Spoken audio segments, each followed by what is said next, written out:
If we're happy enough finding a few bucks we forgot about in our pockets, just imagine stumbling across $13 million in a place you'd never expect. That's exactly what happened to a group of diamond miners working in the Namibian desert. In 2008, they found this incredible treasure inside a shipwreck that happened over 500 years ago. And the story behind this abandoned vessel is packed with mysteries. It all started back in 1533, when the Portuguese built this special trading ship.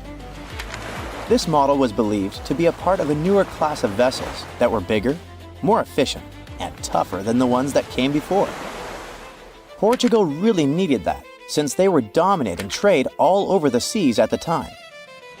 So the main purpose of this ship was to support those long-distance expeditions during this super prosperous era. On March 7th, the Portuguese decided to test their impressive new ship, and on that fresh spring day, big vessels sailed down the Tagus River and out into the Atlantic, with flags flying and colorful fabrics draping from their tall masts. Off they went, leaving Lisbon, the capital of Portugal, and heading for Western India. At least, that's what researchers think, since this was a pretty common route for them back then. Most of the time, the Portuguese were after spices. In the early 1500s, it was pretty hard to find things like cinnamon, ginger, cloves, black pepper, and turmeric in Europe, so they had to go to India for them. Unfortunately, one of the ships never made it to its final destination. In fact, to the despair of the Portuguese court, this vessel completely vanished, leaving no sign of a shipwreck. And none of the roughly 300 people on board were ever found. Could they have strayed so far off course that they ended up in the Americas or on some island along the way? Well, anything was possible, and the ship, along with the mystery of its disappearance, became legendary. Fast forward over 500 years to 2008. Diamond miners were doing their thing on a coast near Oranienburg when they started finding some strange stuff while digging, like pieces of metal, wood, and even odd objects that looked like bronze pipes. That was definitely strange, so they called an archaeologist to figure out what was going on. When the archaeologist arrived, he noticed all sorts of strange bits and old pieces scattered around. Little by little, he began to identify those things. First, elephant tusks. Then a 500-year-old artillery piece. All of a sudden, it hit him. This was definitely a shipwreck. But what the archaeologist didn't realize at the time was that this shipwreck turned out to be one of the most significant ever found. Back then, it wasn't easy at all to convince the mining company that archaeologists had to keep exploring the site. But thankfully, they managed to, because on the 6th day of searching, they spotted a treasure. And they literally filled their hats with over a 25-pound mixture of Spanish and Portuguese gold coins.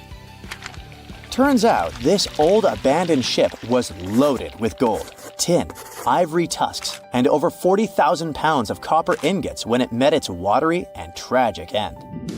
In fact, specialists believe that the copper ingots played a key role in keeping the wreck so well preserved.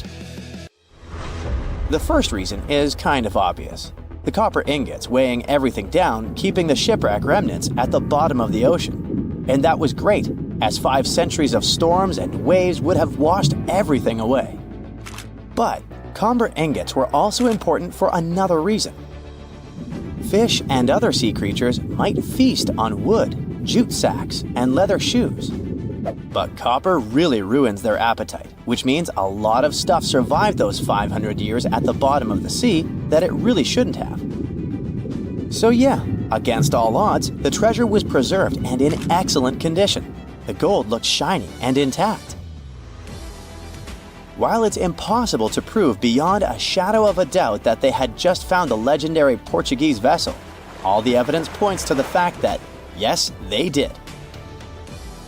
One piece of evidence comes from an old Portuguese book that says that between 1525 and 1600, 21 ships were lost on the way to India, and one of them actually sank somewhere near Namibia, getting lost on the turn of the Cape of Good Hope. Bingo! From that point on, experts have been going over the wreckage, measuring, photographing, and scanning the site millimeter by millimeter with a high-tech three-dimensional laser scanner. Their goal was to figure out what happened to this ship, or at least get closer to the truth. The first question they had to answer was, why was this ship so close to the coast of Namibia? We're talking about great sailors who probably knew that that stretch of coast was famous for its storms and fog. What happened then? It seems that 4 months or so after its grand departure from Lisbon, the fleet was struck and scattered by a huge storm.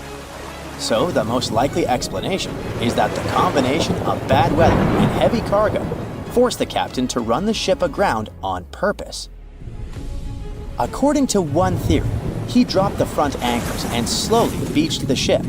Then it hit an underwater rock in the surf, rolled over in the big waves, and all attempts to free it failed. It began to break apart, starting with the upper structure. At that point, the treasure chest fell out of the captain's cabin and sank down to the seabed. It eventually got crushed and pinned down, but it was also protected by a big piece of the ship's side that broke off when the hull fell apart. Okay, but what about the people on board? Winter storms along the Namibian coast can be brutal, with winds over 80 miles an hour and huge waves, making it nearly impossible to get ashore. But if the storm calmed down at some point, it is possible that the shipwreck had survivors. I mean, some human toe bones were indeed found, suggesting at least one person didn't make it. But these were the only human remains that were recovered. There weren't many personal belongings found either, which leads archaeologists to think that most people on board likely made it to land despite the ship breaking apart. But we can't really say this was a happy ending. Yes, most of them might have survived the shipwreck, but they ended up in one of the harshest places on Earth, an empty stretch of sand and scrub for hundreds of miles. It was winter, so they were cold, wet, and exhausted, with no hope of rescue. Nobody knew they were alive or where to find them. Plus, no ships were likely to pass by, since they were far off the usual routes. Going back to Portugal seemed impossible. After the first round of exploration, researchers found that the ship's remains were scattered across 3 large sections along the coast of Namibia.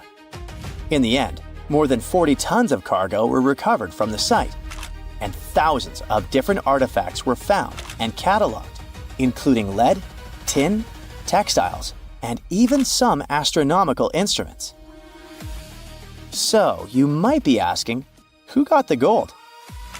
I'll just say that it didn't go to the miners or the archaeologists. According to the researchers involved, every single coin was handed over to the Namibian government. After all, that is the usual procedure for random ships found on the beach. But this case wasn't that simple, as there is an exception to this rule. If the ship found is a state ship, the country that owns it has the right to receive the treasure. In other words, everything they found inside this old abandoned vessel actually belonged to Portugal, no matter that it all happened ages ago. But the Portuguese leaders apparently allowed Namibia to take the lot. In some regions of the Pacific Ocean, ships sink very easily, which is why it is feared by many sailors. Although there are many routes in that area, there are some that few dare to risk because crossing them can mean facing extremely dangerous forces of nature. If you need to travel from Asia to America by ship, the most obvious route would be the shortest and quickest. That is, a nearly straight line under the North Pacific Ocean. But instead, it might be better to avoid crossing this place and opt for longer and more expensive, but much safer routes. There is not one, but several reasons. The Pacific is home to some of the most dangerous waters in the world. When we open a world map, we usually see that the Pacific Ocean is kinda divided, which prevents us from realizing how big it is. But in reality, this giant covers almost a third of Earth's surface. It's about 10 times larger than the smallest ocean in the world, the Arctic Ocean. In other words, when crossing it, the chances of being cut off from any landmass are very high. And in cases of emergencies, mechanical failures, or even storms, help might take days or even weeks to arrive. This significantly increases the risk of serious accidents, the possibility of cargo loss, and, in more serious cases, something even worse. Now think about it. A ship journey from Santos, Brazil to Cape Town, South Africa covers a little more than 3,400 miles. To get from Callao, Peru to Shanghai, China, you need to travel around 10,000 miles. Another major problem that prevents sailors from crossing the Pacific is storm systems, whose name already indicates what they contain: unpredictable and therefore dangerous storms. In addition, near the equator, there is a chain of winds called trade winds that directly influence the climate in the tropical region and occasionally cause rain. Trade winds are strong and constant winds that act like a whirlwind that rotates without stopping. And although they are extremely important for nature, as they spread moisture through forests and even influence the formation of deserts, they pose a problem. Their intensity changes depending on the season. In winter, for example, they can be much stronger. And since these winds are responsible for moving the ocean waters, they also create strong sea currents that could make the journey much more dangerous. In 2015, researchers came across a series of extremely strong winter trade winds that caused a surge of short but intense waves in the Pacific Ocean. They observed that those waves began to hit the ship with constant force, as if they were repeatedly punching it. As a result, the hull structure was completely twisted and deformed. And in the end, they confirmed what they had already known. Those waves, caused by winter trade winds, could be a real threat to vessels. And by the way, do you remember that help in the middle of the Pacific can take a considerable amount of time to arrive? So, now there is much more than one reason behind the hostility of the winds. Such a large ocean doesn't have many geographical barriers, such as mountains or large islands. It means that there are no land structures around it that could hold back or slow down the winds and currents. So the trade winds and ocean currents have complete freedom to gain strength and speed. This explains why the Pacific is the scene of powerful storms and giant waves.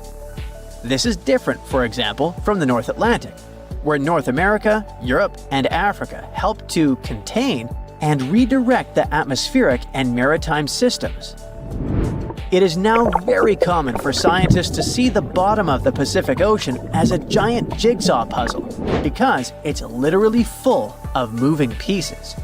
It's home to the largest number of tectonic plates on the planet, and one of them, the Pacific Plate, is the largest maritime plate that science has ever identified. This particularity makes the region extremely unstable to earthquakes and volcanic eruptions. Even though the ocean may seem calm at first glance due to its geology, things can change very quickly. This makes it unpredictable and treacherous. For example, in 2022, the cargo ship One Apis was crossing the ocean, 1,600 miles northwest of Hawaii, when it was caught in a torrential storm. As a result, more than 1,800 containers were damaged, falling to the bottom of the sea. Hundreds more collapsed on the deck, turning into a real-life steel domino due to the force of the wind. The captain managed to steer the ship to Japan. The journey lasted about a week, and it was only when they got there that they understood the extent of the loss. But it wasn't just the One Apis. The following year, the ship Maersk Essen lost about 750 containers, while the Maersk Eindhoven lost more than 260. In both cases, the routes were bound for Asia. These three alone have already accounted for much more than the global annual average of containers lost at sea, which is about 1,382 per year. And the most curious thing is that these events happened in winter. Speaking of winter, It was in the winter of 2020 that the Pacific made history. Scientists recorded a 58-foot-high wave in the ocean, which is equivalent to the height of a 5 or even 6-story building. In general, a wave is considered giant or extreme when it's more than twice the height of the others around it. This one, however, was almost 3 times bigger than the rest. Now, it's important to remember that despite being rare and scary, these waves are not a tsunami, as they're caused by wind. Tsunamis, on the other hand, usually occur after underwater earthquakes or volcanic eruptions. Another big monster of the Pacific are typhoons, and the 2024 typhoon season confirmed this. One of the highlights was Hurricane Christy. It did not touch the crust, meaning it did not cause direct damage, but we cannot underestimate it. Christy reached Category 5 on the Saffir-Simpson scale, which is the maximum level. A hurricane of this degree is considered catastrophic, so it's no wonder that it was powerful enough to generate huge waves and extremely dangerous rip currents. In addition to this, there was also Super Typhoon Yagi, which hit the Asian continent with such force that it gained the reputation of the most powerful in the last 70 years. When it arrived in Vietnam, it caused around $1.6 billion in damage, destroyed infrastructure in several cities, and left a trail of victims wherever it went. As if that weren't enough, the Pacific is also home to one of the most unstable regions on the planet, the famous Pacific Ring of Fire. It's a huge, crack-shaped area that's home to intense volcanic and seismic activity. It's the most tectonically active place in the world, as the plates of the Earth's crust are constantly moving there. They move apart and collide, or grind against each other, which causes the region to experience earthquakes and volcanic eruptions all the time. Seismographs record some type of tremor there every 5 minutes. This dangerous region is responsible for about 90% of the planet's earthquakes. So, 9 out of 10 tremors occur within this ring, which stretches across the northern Pacific. And the worst part is that it doesn't just affect North America or Asia. In 2023, tremors linked to the Ring of Fire were felt in several Latin American countries, such as Argentina, Chile, Ecuador, and Peru. There was a trail of destruction, and the lives of around 15 people were lost. There's no shortage of reasons for ships to avoid the shortest route across the Pacific and opt for longer routes. As the popular saying goes, prevention is better than cure. There's a ship drifting somewhere in the ocean without a crew.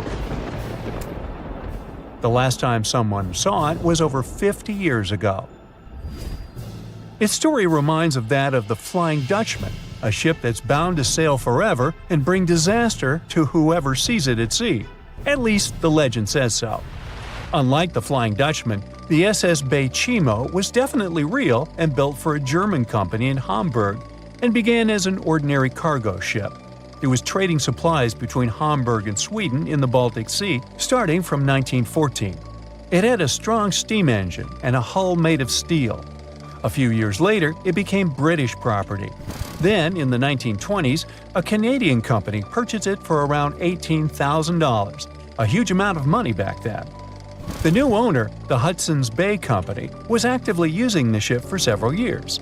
They would often send it on voyages from its home port in Scotland to Siberia, Alaska, the Yukon, and the Northwest Territories. It also passed through the Panama Canal and even the Suez Canal, with fur pelts for sale on board. Sometimes it would also transport passengers. It had completed 9 successful voyages before this strip of good luck came to an end. Starting from the 1930s, SS Bay Chimo would have trouble with ice and storms. When it first got trapped in ice in October of 1931, some of the crew managed to escape to Alaska. 15 of 22 sailors decided to stay with their vessel and try to save it. They had furs and other valuable cargo worth around $58,000 aboard. The company sent them supplies to survive the winter. They set camp near the ship out of the hatches, tarpaulins, and other materials, and offloaded the cargo. At the end of November, a blizzard rushed through the area and it seemed like it had taken the ship with it. The ice platform had survived, but the ship broke free.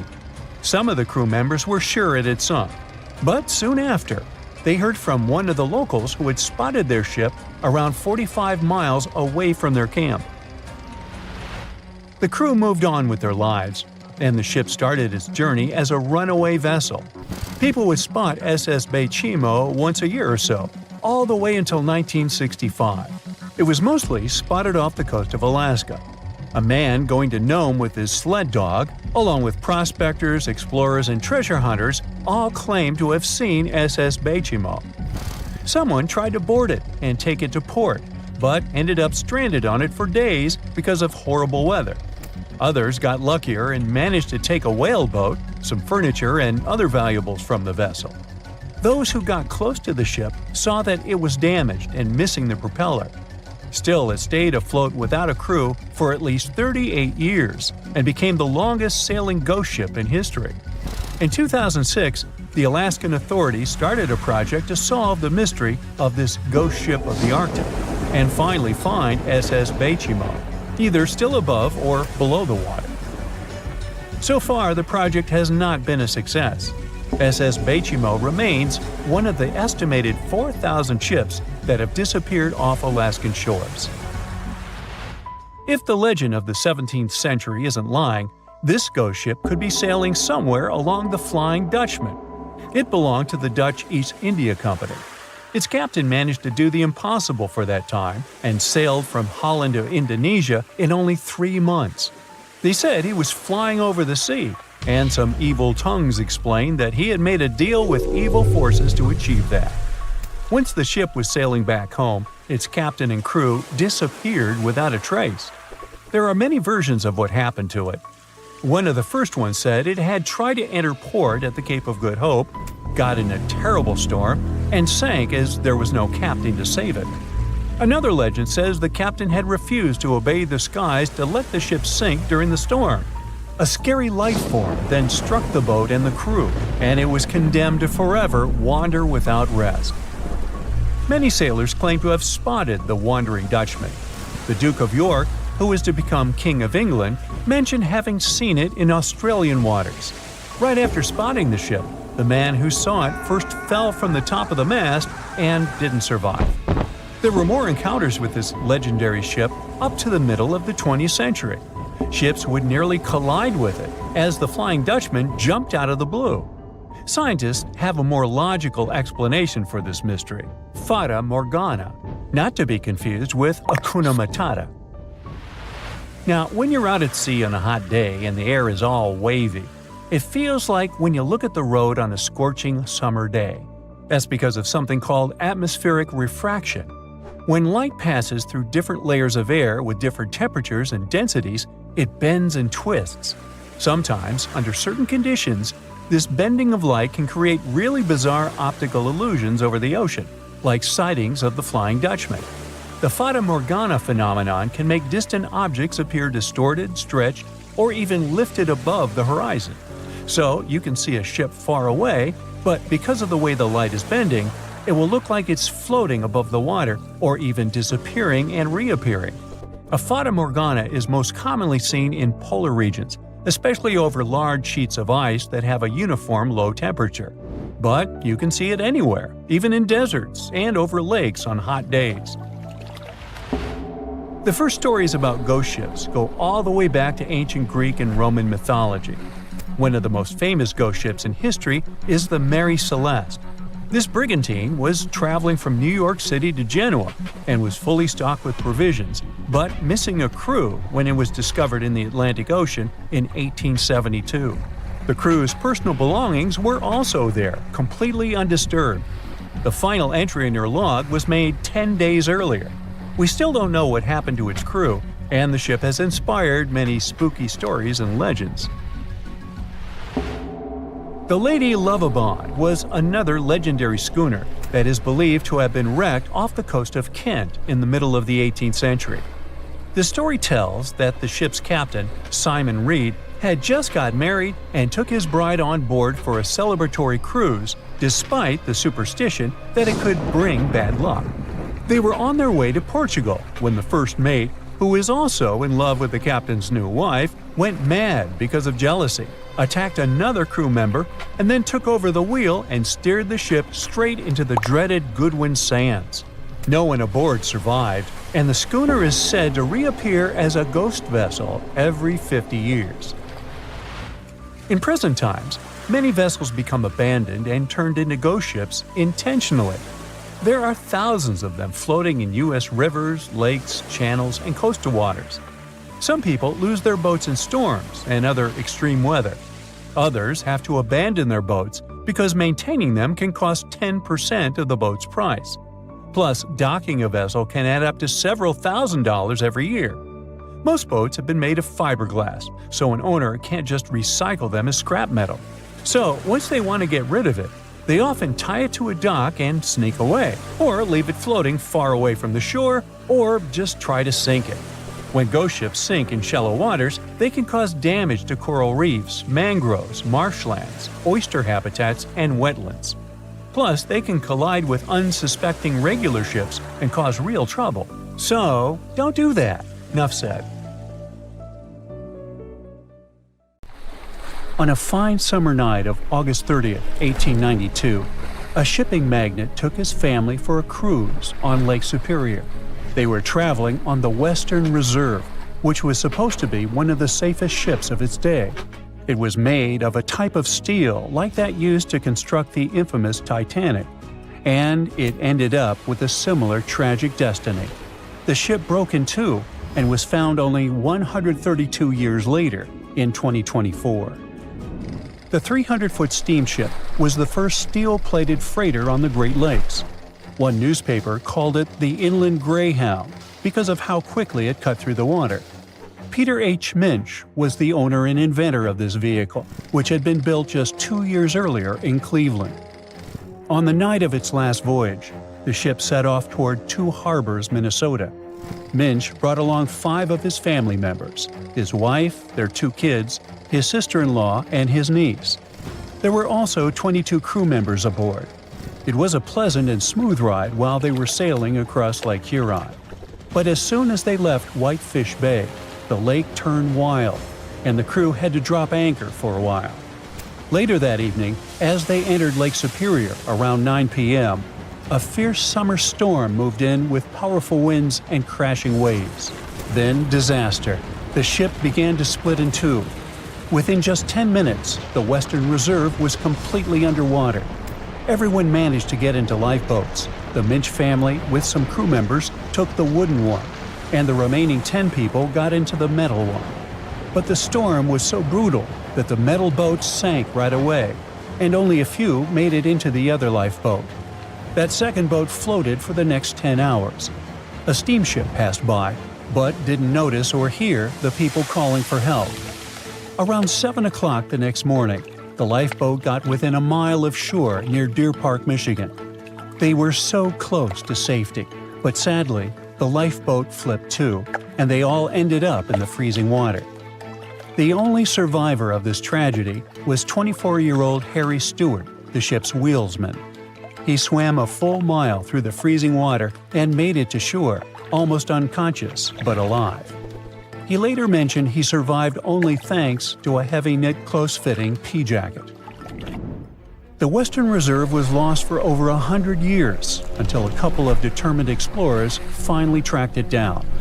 They spent over 2 years searching non-stop for the wreck off Michigan's Upper Peninsula.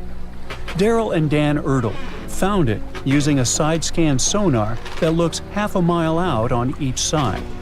One day, they saw a tiny blip on the left side of the scan. It was small, but Daryl measured the shadow, noticed that it was about 40 feet tall, and realized it must be something important.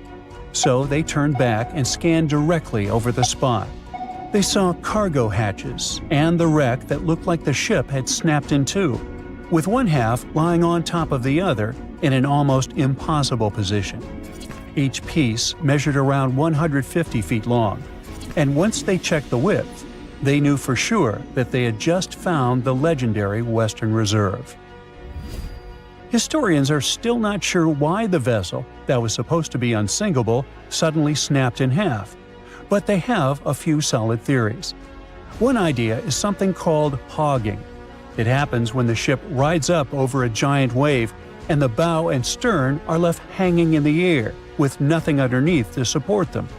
That puts a large amount of pressure on the middle, and it bends down like a stick when you're pulling both ends. Another plausible reason concerns the steel the vessel was made of. Back then, steel was the hot new substitute for iron. But quality control wasn't perfect. Some steel plates weren't made very well, which could have caused a serious weak point in the ship's body. There's also the chance that the ship didn't have enough ballast, which is the weight used to keep it stable, or maybe it wasn't balanced correctly. Sadly, just 8 weeks after the Western Reserve tragedy, another vessel that had been built at the same time with similar mill runs of steel plate repeated the destiny of its twin.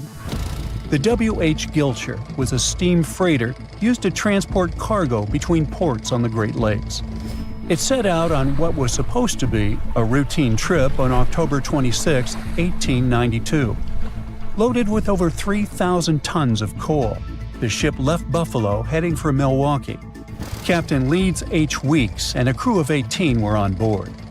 Everything seemed normal at first, and by the afternoon of October 28th, the ship passed through the Straits of Mackinac and entered Lake Michigan.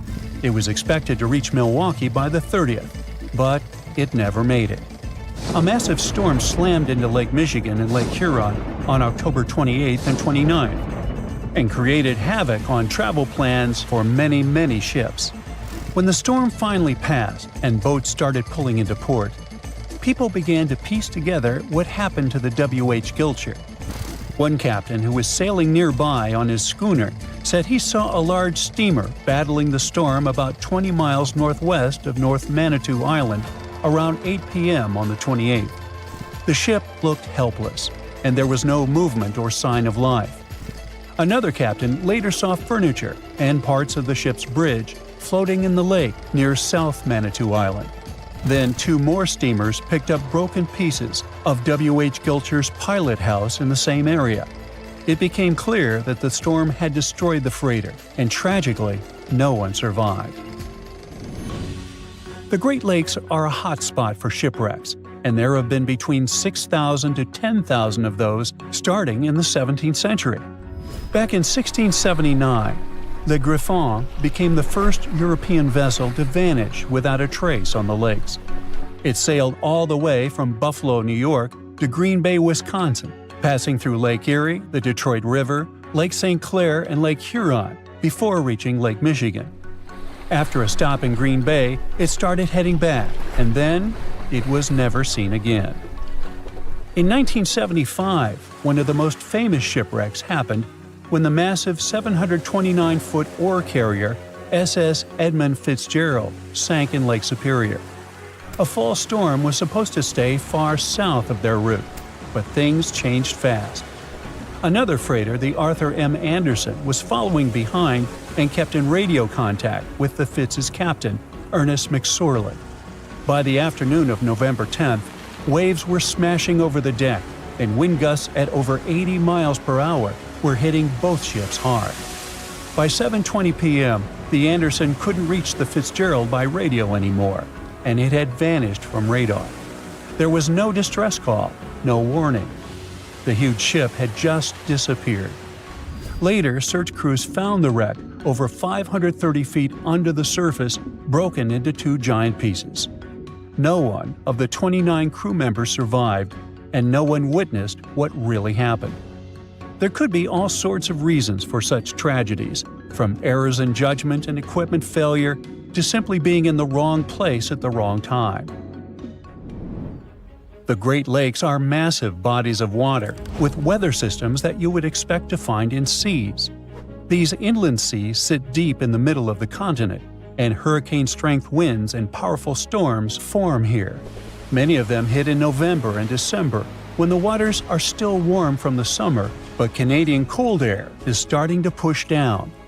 There's a huge difference in temperature between the air and water. This difference and strong winds lead to massive waves. Plus, ice forms more easily in fresh water than in salt water. It builds up on ships quickly, and crew members also have to get around tricky ice waters. Water levels here are also unstable. In wet years, storms are more likely to happen, and this makes the risk of damage or disaster higher. 360 years ago, a massive British ship, the London, blew up in the Thames estuary. The tragedy took over 300 lives, including the sailors and their loved ones. No one knows exactly what led to all this, but scientists are finally getting close to the truth. Divers accidentally found an exceptionally well-preserved bronze cannon from the ship. This cannon, that was buried in silt and clay for centuries, could have all the answers. The London was a service ship built for the Navy of the Commonwealth of England. It set off on its first journey in June 1656. The ship played a huge role in British history as it was part of a convoy that went to the Netherlands in 1660 to collect Charles II and restore him to the throne. 5 years later, in March 1665, it was traveling from Chatham to Hope. From there, the Admiral Sir John Lawson was supposed to take it to the sea. But just before reaching the buoy of the Knower, the gunpowder suddenly blew up on the ship. About 25 people who were in the roundhouse and coach survived, but over 300 drowned. The ship broke into two pieces. Henry Bennett, the Earl of Arlington, passed along rumors that it all happened because of cheap, low-quality gunpowder that was on the ship. When experts of that time inspected the shipwreck, they concluded that the cannons could still be salvaged, but the ship itself was a total loss. Later, when someone recovered some of them in 1679, there was a scandal where they tried to use them to settle a completely unrelated debt. In 2005, divers rediscovered the London. To protect it, port authorities even had to move the shipping lane, and a team of archaeologists got to work exploring it. That wreck is a big deal because it gives us real insights into English naval history. Visibility in the Thames estuary can be terrible. Sometimes you can't even see a foot and a half in front of you.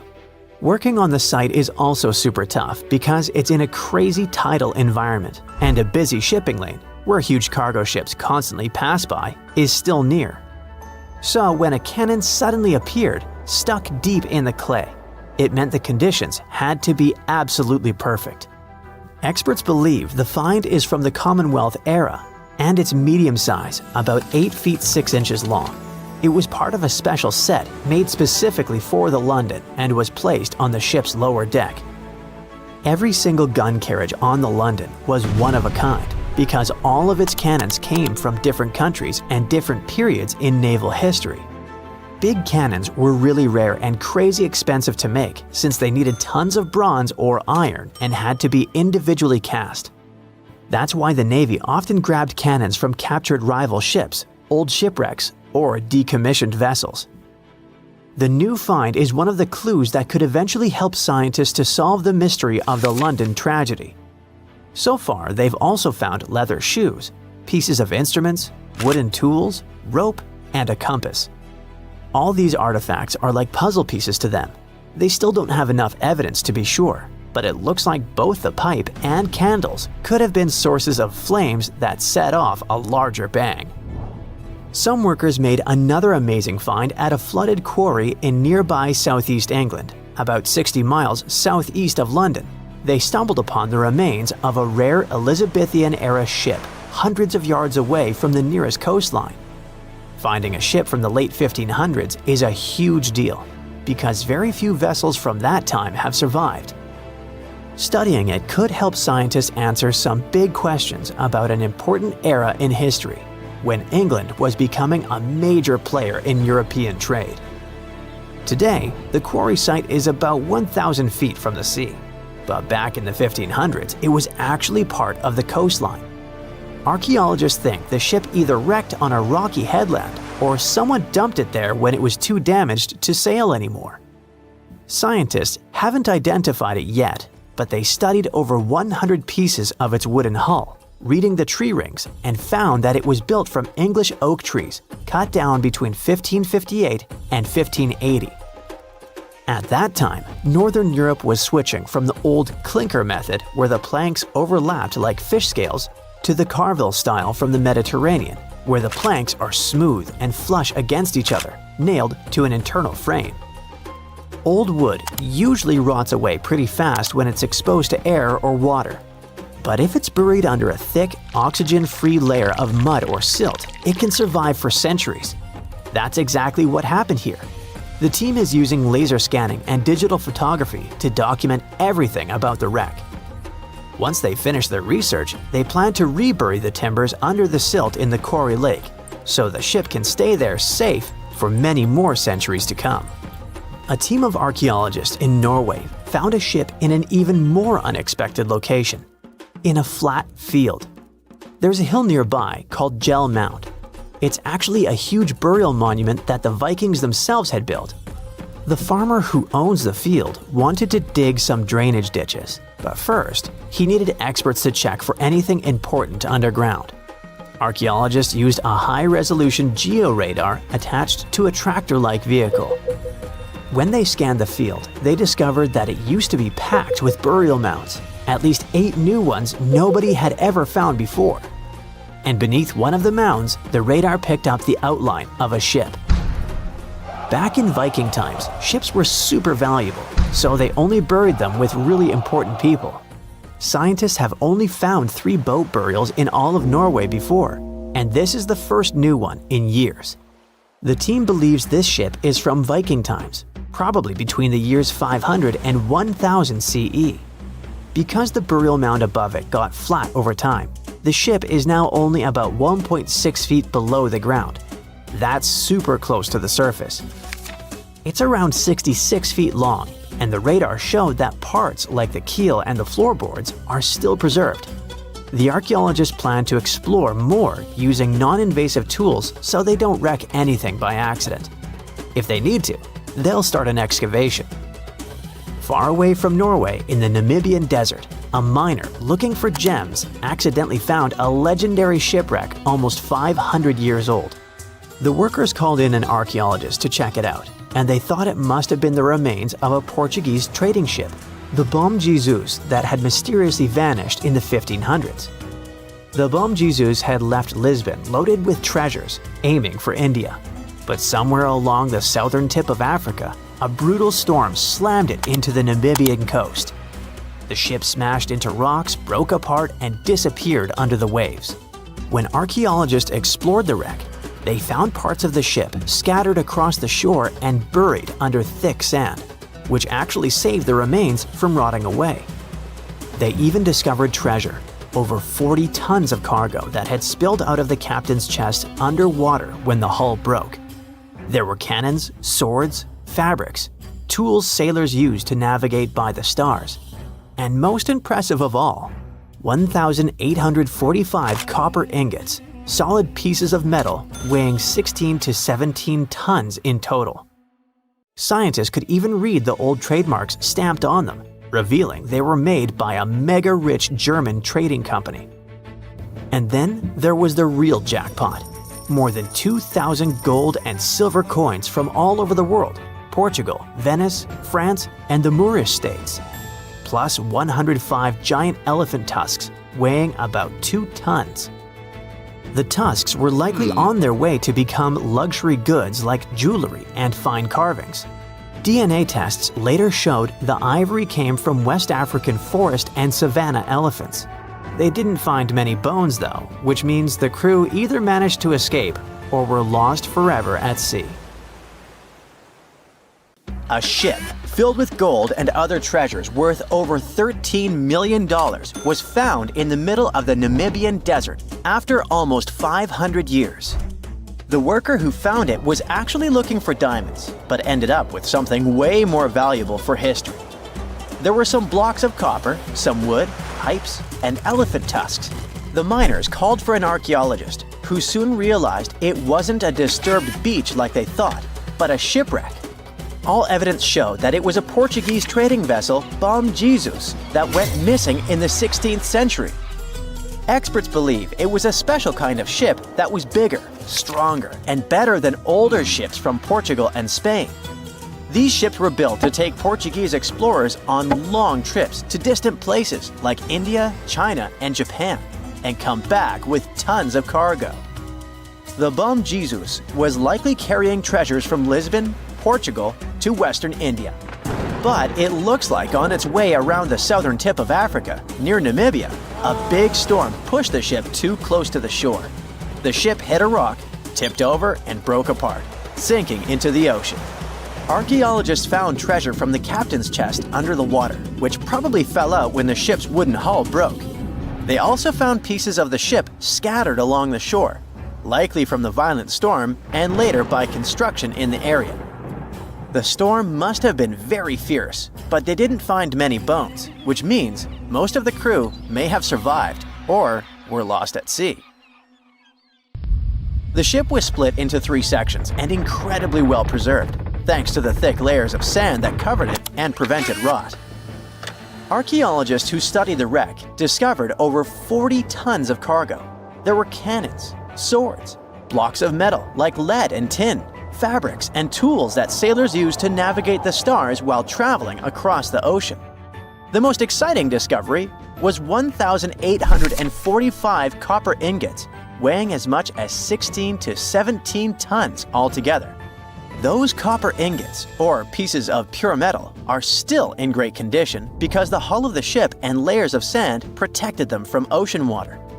The scientists even managed to read the trademarks on them on site and learned they were made by a super wealthy German trading company. There were also more than 2,000 shiny gold and silver coins from different countries, and 105 enormous elephant tusks weighing about 2 tons. The tusks were likely supposed to become luxury items, like jewelry or carvings at the destination. Archaeologists took some DNA samples from the tusks and found that they came from West African forests and savanna elephants. Researchers were lucky that the ship was found in a restricted diamond mining area. No scavengers were able to get their hands on the treasures. The Bom Jesus remains the oldest and most valuable shipwreck that was ever discovered off the western coast of sub-Saharan Africa. Another shipwreck recently found by accident was buried under a 10-foot tall sand dune near the Caspian Sea. Some people call it the world's largest lake, and it has water levels that rise and fall over time because of the changes in weather patterns. These changes can move sand and uncover things like this shipwreck and other treasures along the coast. As the dune slowly disappeared, the ship started to show. Before digging it out, scientists worried that waves from the sea might damage the wreck. To protect it, they built a wall using thousands of sandbags to keep the waves away. When the ship was uncovered, they discovered it was a 3-masted, 92-foot-long merchant ship with a strong double hull. Wood samples showed the ship was built in the 18th to 19th century using trees like Scots pine, spruce, and larch from the Volga River area or the Caucasus. They even found buckwheat and plants from the same region, which were probably traded or used to feed the sailors. It proves that the ship was part of a group of merchant ships that once sailed the Caspian Sea. An amateur fisherman who was 20 feet under the sea off the coast of Turkey noticed some huge metal remains. He had an underwater camera, so he made footage of the discovery and took it to scientists. They immediately started an investigation and learned that it must be a shipwreck from the first decades of the 20th century. It could be one of the Ottoman Empire ships that had an important mission to deliver supplies, but disappeared without a trace. Scientists got permission to study this Black Sea wreck in detail to learn more about its mysteries. They're hoping to find its shipyard documents to find some answers, as the ship itself is in terrible condition and is tricky to work with. Robot submersibles that belong to an oil and gas company noticed hundreds of intact ancient storage jars sitting on the seabed in the eastern Mediterranean. Experts think those jars are 3,300 years old. This makes the find the oldest shipwreck from the deep sea. The jugs were probably used to store oil or other agricultural products like fruit. This proves that the people who made them organized maritime trade and had incredible navigational skills. It looks like the ancient mariners managed to traverse the Mediterranean Sea without a line of sight to any coast. All they could see was the horizon, so they must have used the sun and other stars to find their way. Off the coast of Sicily, under 20 feet of sand and rock, archaeologists found a shipwreck so old that they aren't even sure what materials were used to build it. They think the ship is from the 5th or 6th century BCE, which means it's over 2,500 years old. This ancient ship wasn't alone.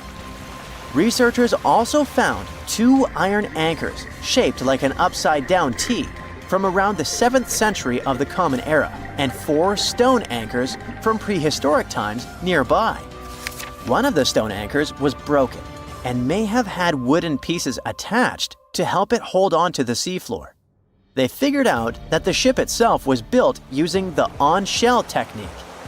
The wooden planks of the ship were connected so tightly that they could support the ship on their own, with extra beams added just to make it stronger. Sadly, the ship's wooden hull is very fragile now because tiny sea creatures that eat wood have damaged it over the years. Scientists are being extra careful as they study it to make sure it doesn't fall apart. This discovery is such a big deal because it was built during a time when Sicily was super important for trade. Back then, the Greeks and Punics were trying to take control of the seas long before Rome became the ruler of the Mediterranean. By studying this ship, scientists hope to learn more about how people traveled and traded in those ancient times. One more shipwreck, this time off the coast of Kenya. Could be from Vasco da Gama's final voyage. This Portuguese explorer was the first European to reach India by sea around the Cape of Good Hope. Local fishermen discovered the shipwreck in question in 2013. When an underwater archaeologist came to check it out, he found some treasures at the spot: elephant tusks and valuable copper ingots. If this find really has to do with Vasco da Gama, then it must be from the 16th century. It was the year of his 3rd and final voyage to India. Da Gama led a huge fleet of 20 ships, one of which was the São Jorge. Most of the ship is hidden under layers of coral, and a whole team of scientists are carefully digging trenches to find parts of the ship's wooden frame and hull. Strange things occur in the cold waters of Antarctica. One of these things happened to a ship called Jenny. It was a small schooner whose history began in 1822. The boat and its crew set sail and disappeared a year later. For 18 years, the ship was considered sunk. People forgot about it, but in 1840, the vessel reminded the world of itself. That year, the whaling ship Hope sailed through the Drake Channel in Antarctica. The crew members noticed a ship among icebergs. It was the schooner Jenny. It was floating slowly in the dark, with no signs of life. The captain of the Hope, Mr. Brighton, gave the order to approach the mysterious vessel. They thought it was some creepy ghost ship, but as they came closer, they noticed crew members on the deck. The sailors of the Hope called out to them, but received no answer. This time, it became clear that something terrible had happened to the Jenny. When Brighton boarded, he realized that the Jenny crew members weren't missing. They were here. Frozen people stood like statues. Brighton went down to the lower deck and found the captain. He was sitting frozen at the table, holding a pen. Brighton looked at the logbook. The last record was made on May 4th, 1823. The captain wrote that he was the only living member of the crew. They spent 71 days without food. It seemed that the ship got lost in the sea because its captain went off course or sailed into an iceberg, but no one knew for sure. After that, nobody ever saw the Jenny again. According to rumors, the crew of the Hope abandoned the frozen ship and left it to drift in the cold waters. According to other rumors, this whole story is fiction. The story of the Jenny was described in a German magazine in the middle of the 19th century. Still, there was no further evidence of the ship's existence. Already in our time, Cambridge University decided to explore the case of the Jenny. The researchers discovered that one of the crew members of the Hope, who didn't disclose his name, told someone the legend of the frozen ship. Someone shared the story with another guy, and it was published in a German magazine called Globus. And that's all. There was no other evidence. One of the most famous ghost ships was the Mary Celeste, and there's no doubt about its existence. The history of this vessel was documented in court. People wrote about it in newspapers. But the most exciting thing is that the ship continued to be used even after 10 people disappeared from its deck. The history of the Mary Celeste began in Canada in 1861. When it was first built, the ship was called the Amazon. It changed captains several times, and it also hit some rocks.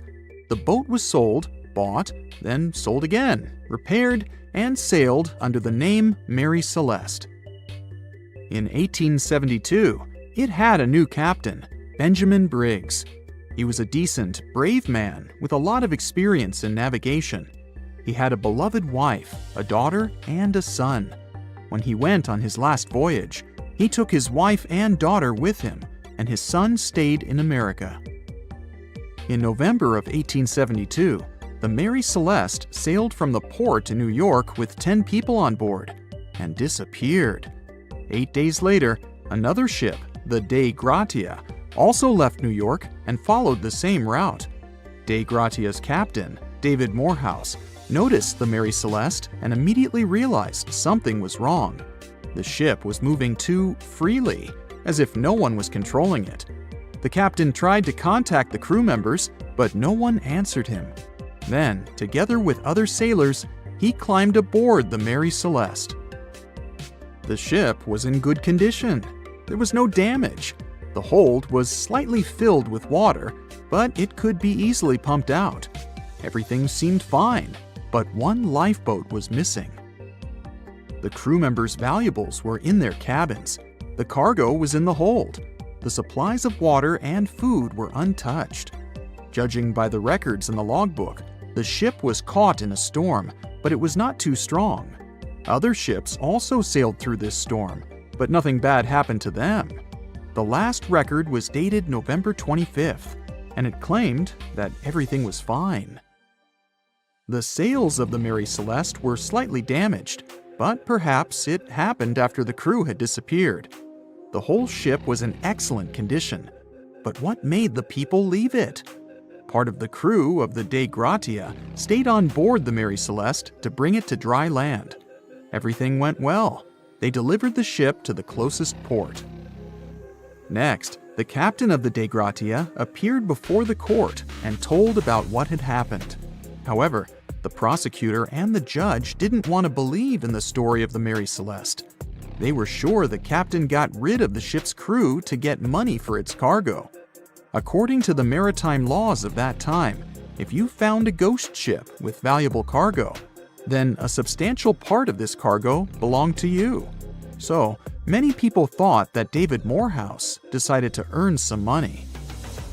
This version seemed to be more valid than the one about the mysterious disappearance of 10 people. Fortunately, no one accused the captain of committing a crime. They thanked him for his service and gave him a monetary reward. However, his reputation was damaged, which greatly affected his career, as many believed he attacked the crew of the Mary Celeste. But even after this terrible case, trial, and investigation, the story was not over. The Mary Celeste was still an expensive and efficient vessel. It sailed several times, but then one captain crashed it into the reefs to get insurance. The court revealed this deception and accused the captain of intentional property damage. The story of the Mary Celeste became famous all over the world. People began to build their theories, realistic and not. Someone believed the ship had sailed through the Bermuda Triangle, but this version was quickly refuted, as the route of the Mary Celeste passed thousands of miles away from the Bermuda region. Did the Kraken or another giant monster attack the ship? Nope. Since the boat was found in almost perfect condition, there were no signs of a struggle.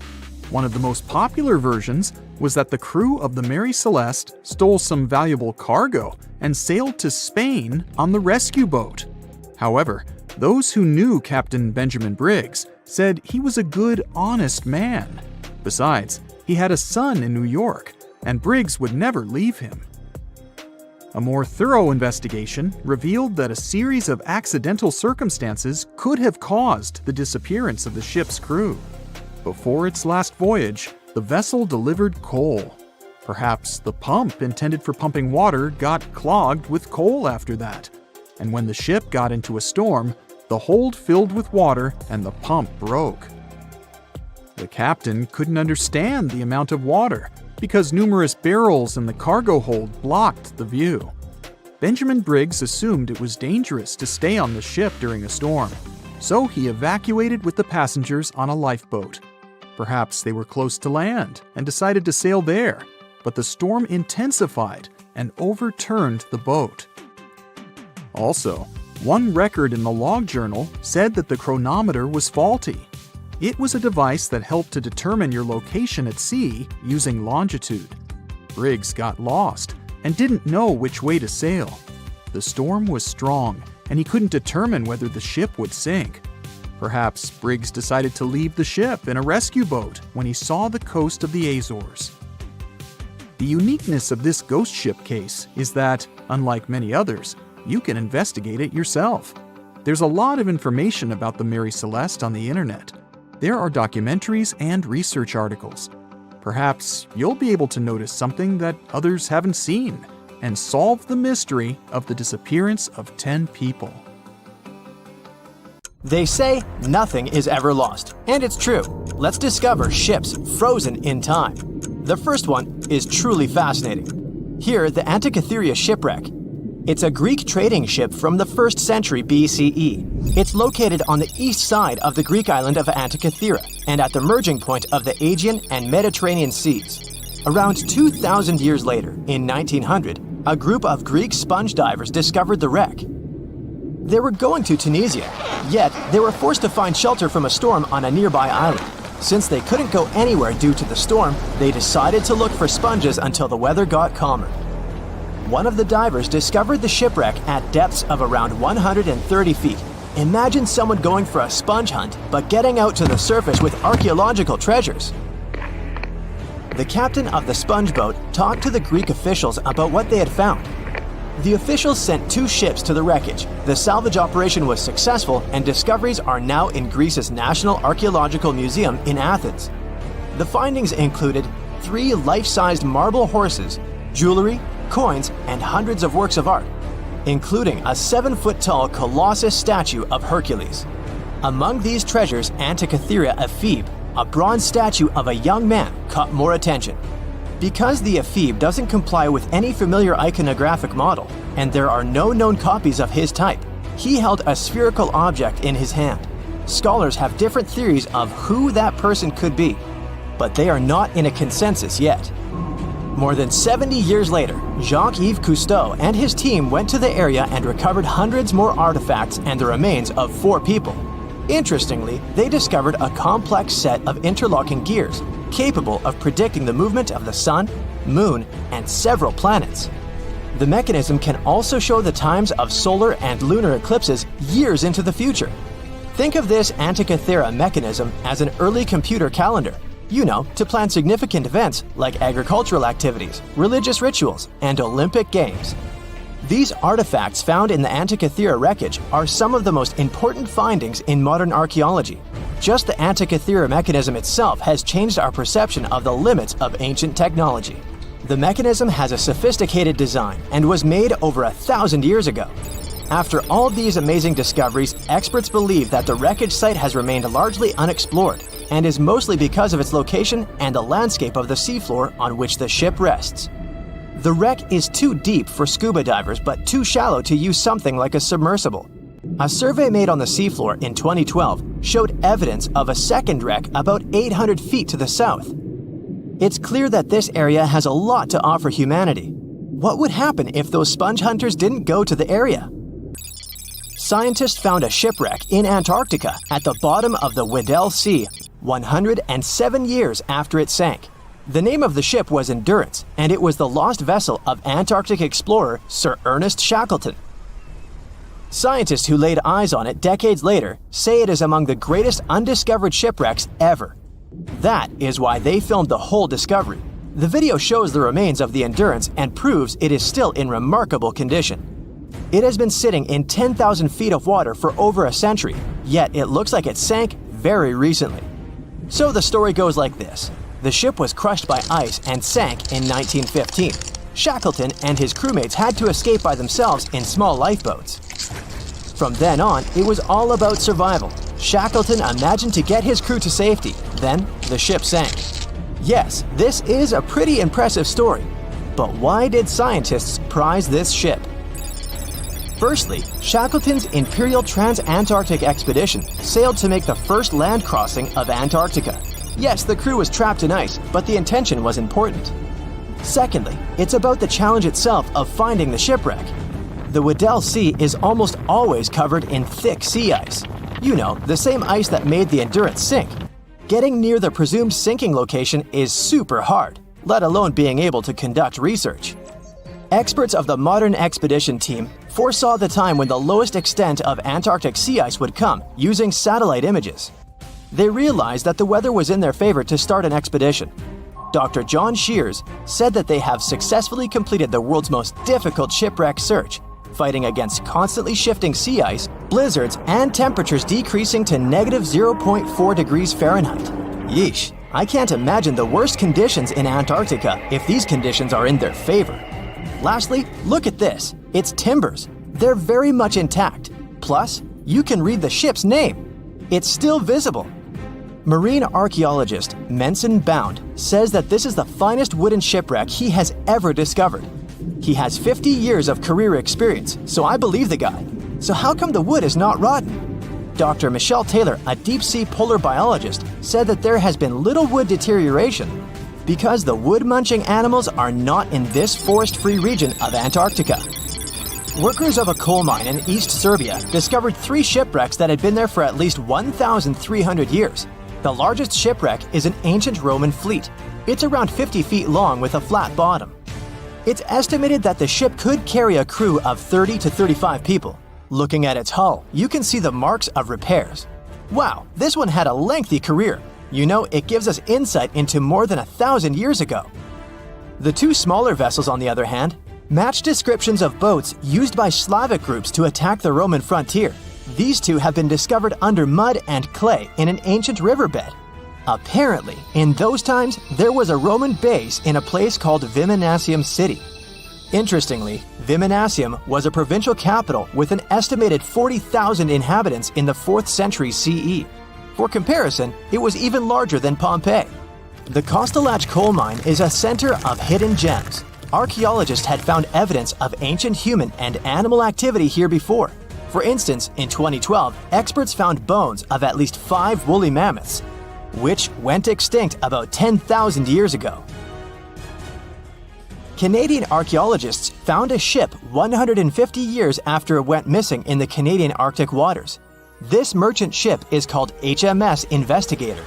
It was purchased in 1848 to search for the explorer Sir John Franklin's ship that got lost in the Northwest Passage expedition. So, HMS Investigator left Britain in 1850 for this rescue operation. The expedition crew, captained by Robert McClure, sailed the Investigator into the water. He realized that he was in the final leg of the Northwest Passage, the sea route across North America. But before he could sail into the Beaufort Sea, the 122-ton ship itself got stuck in the thick ice. The crew spent the winter over the Prince of Wales Strait. The following summer, McClure tried again to sail to the end of the passage, but the ice blocked his way once more. Here, too, the crew was forced to leave the ship. He steered the crew into the Bay of Mercy. There, they were to remain until 1853 when the crew of the HMS Resolute rescued them. Imagine a crew of 60 people who had to spend 3 winters in the Arctic without even knowing if they would survive. Later on, the ship was found sitting upright in about 36 feet of water. It was in very good condition. Arctic water has prevented the outer deck of the vessel from deteriorating quickly. The outline of the ship and its timber can be clearly seen. Plus, archaeologists have uncovered artifacts on land left by the sailors. They had unloaded everything before abandoning the Investigator. 3 sailor graves and 1 British naval shipwreck had also been discovered in the area. I wonder what else they could find there. Wow, it's the only place where 1 minute you're learning 17 natural ways how to get rid of houseflies, and the next, you're taking an epic journey straight into a black hole. More than 10 billion, with a B, views in total. That's 47 billion minutes watched, or more than 70,000 years. That's all the way back to the Ice Age. No, I wasn't around then. 40,000 videos, hundreds of topics, and most importantly you, a whole 44 million of you. Our viewers. We could populate an entire country if we wanted to. We'd like to continue helping you learn and giving you useful skill improvement tips. Got a thirst for knowledge? We've prepared 4 masterclasses on creating a 2D character animation from scratch, 10 hours of video lessons, practical tasks using professional software, and additional materials that you can use with your own projects. Get the full course now and create your own animated masterpiece. It's 2018. You get up early in the morning to go ashore and catch some fish. You come to the spot you were yesterday, throw the hook into the sea, and wait. The float is twitching. You've caught some fish, but hey, hello? Why aren't you doing anything? Right now, you don't care about the fish. You're looking at something in the distance. You open your mouth in surprise since you see a huge ship stuck on a shoal.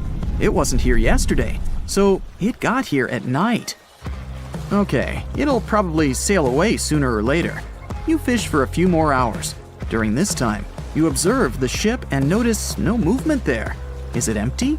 Boats and the Coastal Service are sailing from the shore to the vessel. You decide to check it out too. You get in your old boat and go there. The mist descends to the water, making the ship look creepy. The colossal vessel is rusty and empty. But where is the whole crew? And how did it get there? The Coast Guard comes on board. They search the hold, the cabins, and the upper deck. There's someone's stuff, some remnants of food supplies, notebooks, and clothes. Everything suggests the crew has disappeared for some reason. Fishers who noticed the vessel first didn't see anyone coming down from the board. No radio signals were sent to the port, and no one reported about the ship. It appeared here from nowhere. The only chance to get any information is to look at the number and name of the vessel. This is Sam Ratulangi, PB 1600. The Coast Guard checks the information, studies the data of all the country ships, and no way. One company built the boat in 2001 in Indonesia. People used it to transport heavy loads across the seas around Asia. The ship had been properly operating for 8 years. People were delivering industrial goods to different points in the region, but something went wrong. In 2009, Sam Ratulangi was sailing near the coast of Taiwan, and that's it. There were no further records about it. There were no reports in any port. Everyone thought it must have drowned, so no one had been looking for it for years. And then, 9 years later, it appears here, big and rusty, off the coast of Myanmar, without sailors, without fuel. An investigation starts. City services are trying to find out the names of all the sailors working on the ship and find clues that would lead to solving this mystery. They also hope the ship owner will appear soon. They find 2 tow ropes on board. This means that some other ship towed Sam Ratulangi to this place. Then they identify and find 13 crew members. These people say they wanted to reach the factory in Bangladesh to repair Sam Ratulangi. Another vessel helped tow the ship, but then 2 cables tore off, and a storm began. No one wanted to stay on board during such weather, so the crew members left it. No one knows what the ship has been doing for the last 9 years, and how it was possible without people on board. And here's another, much more mysterious ship story. On February 16, 2020, locals found a large cargo ship stuck on a rocky shore off the coast of an Irish village. The boat looked rusty, with holes in the hull and rotten parts. People hadn't seen this vessel the day before, so it appeared there at night. The last time people saw the Alta cargo ship was a few months earlier, thousands of miles off the coast of Ireland. That day, the Alta was sailing in the waters of the Atlantic Ocean. Another ship, the MS Protector, noticed it. MS Protector crew members tried to contact the ship, but received no response. The people on board realized that they were facing an empty vessel. And then, 5 months later, it appeared near the coast of Ireland. There are more questions than answers in this story, but we managed to find something out. In 2015, the Alta appeared and disappeared from the radar several times. Any ship has an internal tracking system, so people can track its route using satellites. But Alta crew members often disabled this system. Perhaps they were engaged in some illegal activity. Anyway, in 2017, the ship often sailed between the ports of Greek islands. Then, the tracking signal disappeared and appeared only 10 months later, off the coast of North Africa. During this time, the ship changed several flags. In September 2018, the Alta was southeast of Bermuda and headed for Haiti. Then, the crew started facing problems. First, the main engine failed right in the middle of the Atlantic Ocean. The ship began to drift. Several days passed, but the crew members weren't able to repair it. They began to run out of food and water supplies. The situation got even worse when they found out that a hurricane was approaching the place. Fortunately, they managed to contact the U.S. Coast Guard. A helicopter flew to the Alta on October 2nd to bring them some supplies. There was enough food for several days. Then, a rescue boat sailed to the ship. It evacuated all the sailors and delivered them to Puerto Rico before the hurricane. The Alta had to drift alone in the ocean. After a while, another ship approached the Alta to tow it to the shores of Guyana. But at this moment, everything went wrong. Someone stole the boat, disabled the tracking system, and sailed away in an unknown direction. After almost a year, the MS Protector found the empty Alta in the waters of the Atlantic Ocean. And then, 9 months later, the ship without a crew sailed to the shores of Ireland. How did it manage to travel across the Atlantic and get to the coast of Ireland? It's still a mystery. Maybe it was just luck. No one else saw the ship all this time. It was just covering huge distances, surviving storms. Who's the captain? What happened to the thieves? Who owns the ship now?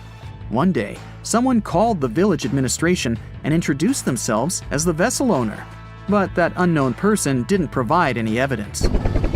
They found several barrels of oil on the ship, which they took away by helicopter. The Alta was rusting. Corrosion of metal could damage the environment. The vessel had no commercial value, yet it would have taken millions to get rid of it. There were 3 options for what to do: leave the ship where it was, tow it into the sea and let it sink, or disassemble it for scrap. But nature had its own plans. Storms and strong waves split the hull into 2 parts. The Alta was drifting without a crew in the waters of the Atlantic Ocean for about 2 years. But this is nothing compared to a ship that was traveling for 38 years. The record belongs to the SS Bechimo. It was a merchant vessel owned by some trading company. In 1931, the ship found itself on the ice off the coast of Alaska. Its movement slowed down. A thick layer of ice blocked the ship, and a strong storm only made the situation worse. The blizzard was so intense that the crew members couldn't see anything but a white veil in front of their eyes. Sailing any further was impossible. The team had to wait for the storm to end. They waited for a day, 2, 3 days. A week had passed, but the snowstorm was only getting stronger. Then, one day, it grew weaker. The crew members split into 2 teams. The first team went to the nearest city. The second group, along with the captain, stayed on board. They set up camp next to the ship and waited for the blizzard, which had started again, to end. There was 0 visibility. And finally, one day, the storm was over. Great! And now, wait a minute. But where's the ship? The SS Bechimo just disappeared during the blizzard. The captain was sure that the ship had sunk, so he left along with the crew. Then, a week later, they saw the vessel drifting near the area where they had lost it. The hull was damaged so severely that it was unsafe to sail on it.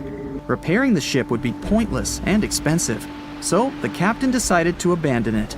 He was sure that it would go underwater sooner or later, but it stayed afloat for the next few days, the next few months, and a few years.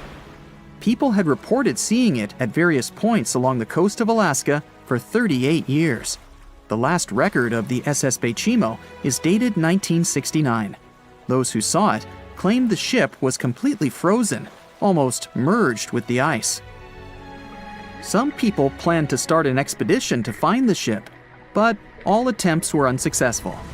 The vessel is probably lying somewhere on the deep sea floor.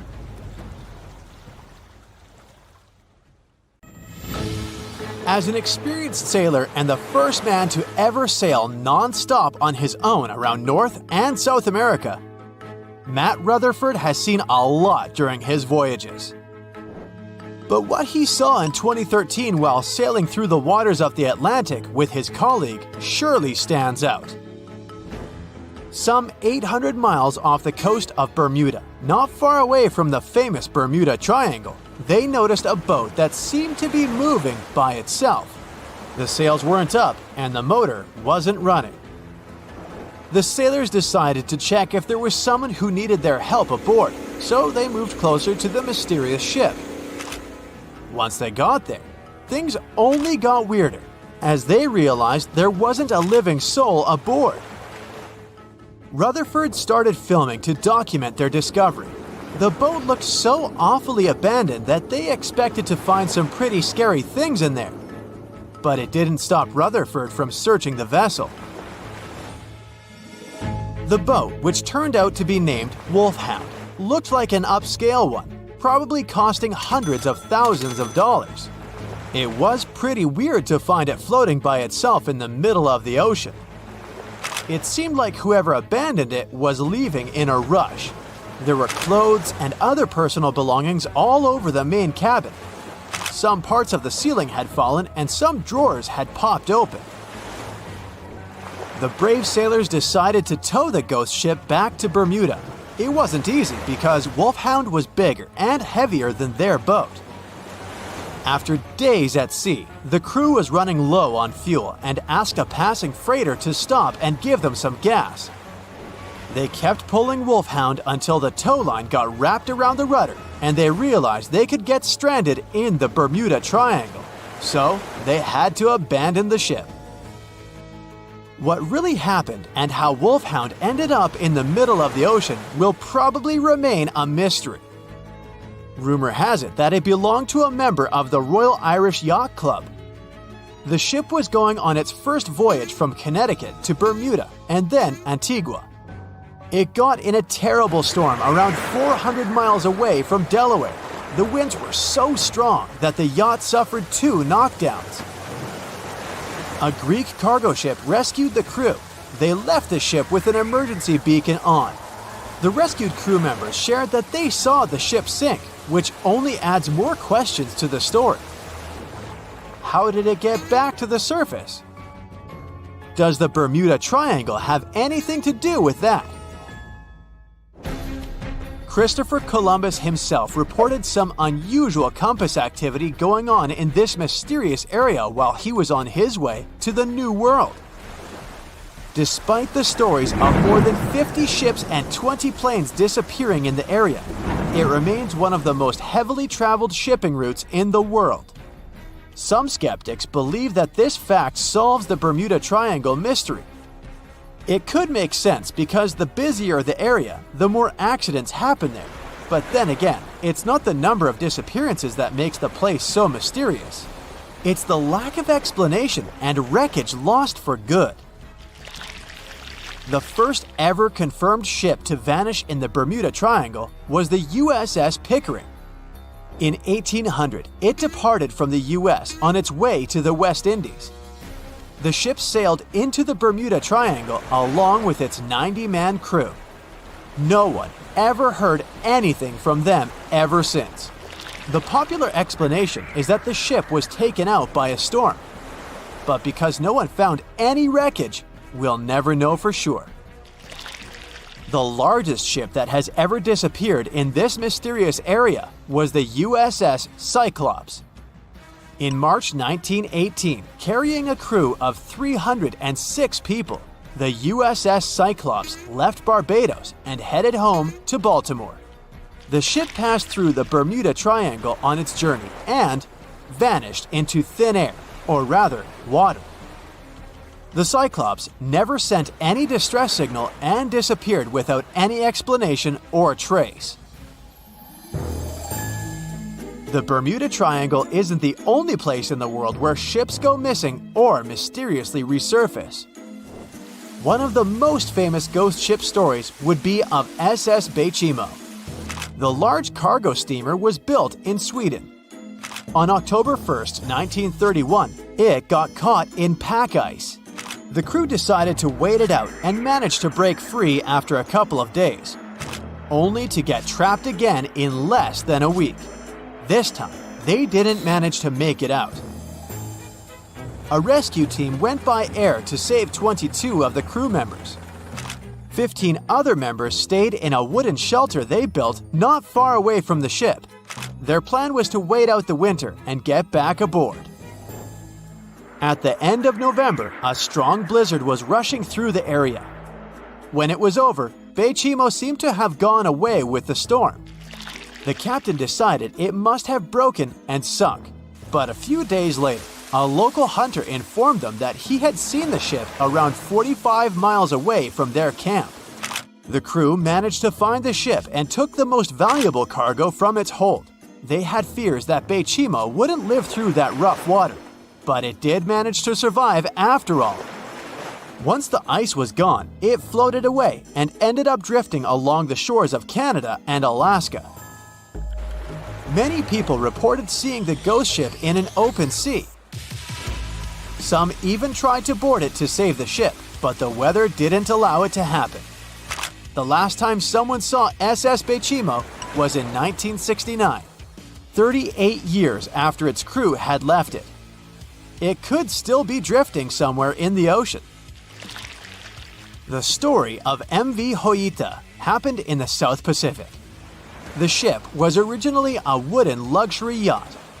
After serving for 20 years to various owners, it became a merchant ship. In 1959, it set on a trading voyage that was supposed to last around 2 days. When it didn't reach its destination on time, no one was worried at first, as things happen in the open waters.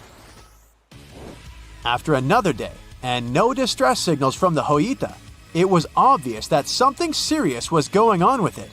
There were 25 people aboard, and their families wanted to find them.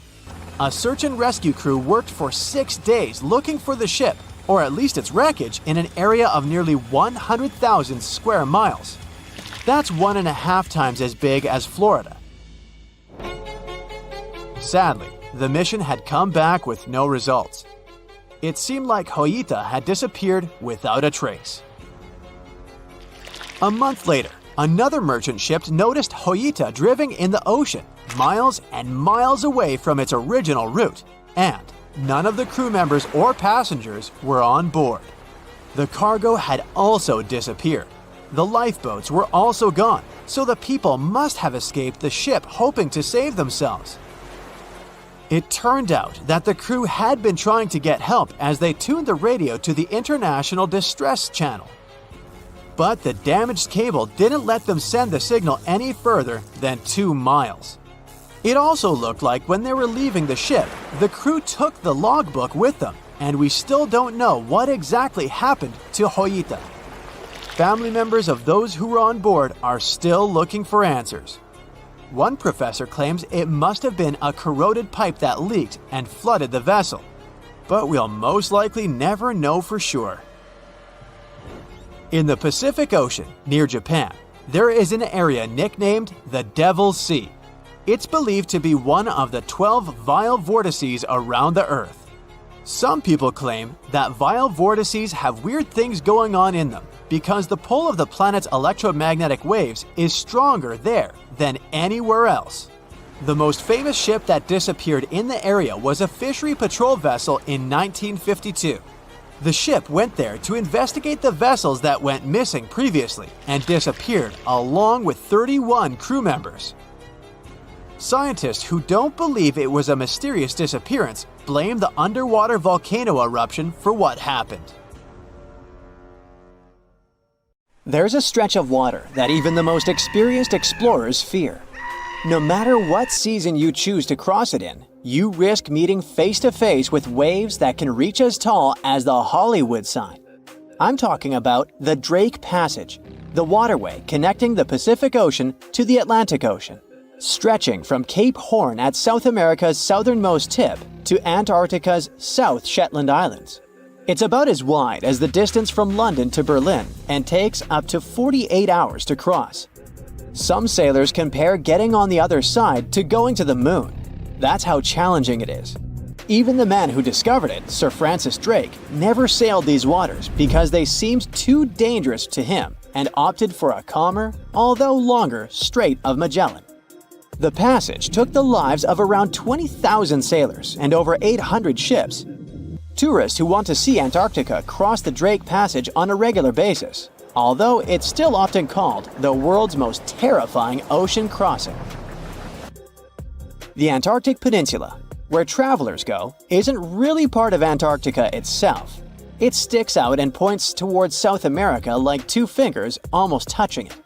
The water gets squeezed between these two land masses, making strong ocean currents. The passage is part of the Antarctic Circumpolar Current, the largest ocean current on Earth.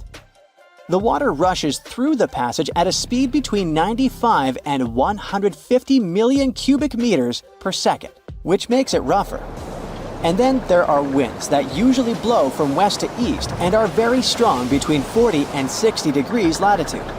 That's why those areas are called the Roaring Forties, Furious 50s, and Screaming 60s. Land slows down winds, which is why storms hitting Ireland and the UK get weaker as they move east. But Drake's latitude is the only place where winds can blow all around the Earth without being stopped by land, so they keep getting faster. These strong winds turn into huge waves that can hit ships really hard, normally around 13 to 16 feet tall. They're much higher than waves in the Atlantic. Drake Passage also has underwater mountains that you can't see. The huge current squeezes through this narrow passage and causes waves to crash against these mountains underwater. These internal waves create whirls that bring cold water up from the deep ocean. So it's not just rough on the surface, the water is wild all the way down. The first sailor managed to sail around Cape Horn and through the Drake Passage in 1616. It was a Dutch navigator, Willem Schouten, in 1616. But the most famous attempt to cross it was undertaken by Sir Ernest Henry Shackleton on his ship named Endurance. He and 27 of his men set off from South Georgia, aiming to reach Vassal Bay in Antarctica. But things didn't go as planned. On January 19, 1915, their ship got stuck in the ice. And by October, it began to sink. They camped on floating ice for 2 months before sailing lifeboats to a remote, icy place called Elephant Island. Shackleton and 5 men made a risky journey to South Georgia to get help. It took them 15 days to cross Drake Passage with hurricane winds. Finally, they arrived safely and organized a rescue for the rest of their crew. Scientists found the shipwreck of Endurance only in 2022, 10,000 feet below the water. In December of 2019, 6 fearless athletes decided to cross the Drake Passage by rowing a boat for the first time in history. It took them 12 days of non-stop rowing with a 90-minute rotation of rowers. They managed to do it, and it was probably the hardest possible way to cross the passage. The athletes mentioned it was cold, wet, and dirty, and the waves hit them like walls. The weather in the Drake Passage changes a lot, but ship captains can always see it coming and change their path. They will move the departure time to have a safety margin and not to get stuck in the middle of the passage in the worst possible conditions. Sometimes, the journey will be smooth and calm, and they call it Drake Lake. Other times, people on the ship will feel rough waves, which is called Drake Shake. Some experienced captains who often cross the passage say that the Drake Lake effect happens once in every 10 crossings, and they see the Drake Shake once or twice in every 10 journeys. A schooner or a kayak will probably not survive the journey among giant waves, but modest vessels and cruise ships have sturdy hulls and advanced stabilizing mechanisms. So, the journey isn't that dangerous anymore, but still, it's quite an adventure, especially if you're seasick. If you don't feel like risking it but want to travel from the Pacific Ocean to the Atlantic Ocean by water the fast way, the Panama Canal is waiting for you. People first started thinking about making a water path across Panama in the 16th century. Back then, a Spanish explorer found out that only a thin piece of land separated the two oceans. But it seemed impossible to build it because of the mountains and thick jungle, so the idea had to wait a couple of centuries. Finally, in 1880, France, led by the man who built the Suez Canal in Egypt, tried to make the canal. But the people who started the construction soon found out it was much harder than it looked on a map. The land in Panama was one of the toughest and most dangerous places to dig a big waterway. Workers had to literally move huge mountains in a jungle full of snakes, where it was really hot and rainy. During the wet season, heavy rain turned rivers into wild rapids and soaked the workers. Sometimes, they didn't see the sun for 2 weeks, and their clothes stayed wet all the time. Big rocks were falling, and tiny mosquitoes that carried malaria made people very sick. And then, an earthquake happened on top of everything. They were losing thousands of people. That's why France decided to abandon the project after 7 years. Then, the United States bought the French assets in the canal zone and finished it by 1914. It cost the US around $375 million. The 50-mile-long passage of water saves ships traveling between New York and San Francisco 7,872 miles. Around 14,000 ships use it every year and pay around $1.8 million in tolls. So it looks like it all paid off. Another challenging waterway in this part of the world is the Amazon River. It's around 4,300 miles long and flows through 3 countries with over 30 million people living in its basin. But there isn't a single bridge across it. The river has many marshes and soft soils, so engineers would need to build very long bridges and very deep foundations, which costs a lot of money. Building bridges over deep water is tough, but in other places in the world, engineers can use things like floating platforms to help. The river's path and water levels change a lot during the year. During the dry season from June to November, the river is usually 2 to 6 miles wide. But in the wet season from December to April, the river can become as wide as 30 miles. And the water level can rise by 50 feet. That's why they can't build floating bridges or pontoons. The riverbanks are made of soft dirt that moves and erodes with the seasons, and it makes things even harder. It would have to be an absolutely unique project to overcome all these challenges. Luckily, there's no pressing need for a bridge across the Amazon right now. The river mostly goes through areas that are sparsely populated, so there aren't so many major roads to be connected by bridges. The movie Jaws came out in 1975, and since then, people have been terrified of sharks. Some people fear seeing a great white's head come out of their showers, not to mention the fear of running into one at your local pool. Of course, none of this is actually possible, but some other scary shark stuff is. Like, yes, sharks can attack boats. They probably won't sink one. It depends on the size of the shark and the size of the boat. Today, we're diving deep into the facts and myths about the sea's biggest predator. It was the year 1953. On a typical July morning, 2 fishers set out on their daily lobster harvest. They took their white-hulled dory out to sea off the coast of Cape Breton Island in Nova Scotia, Canada. Since it was the lobster season, the sea was dotted with several dories spread out across the water. But that day, something strange happened. As soon as they put the dory at sea, they noticed a large dorsal fin chasing after their boat.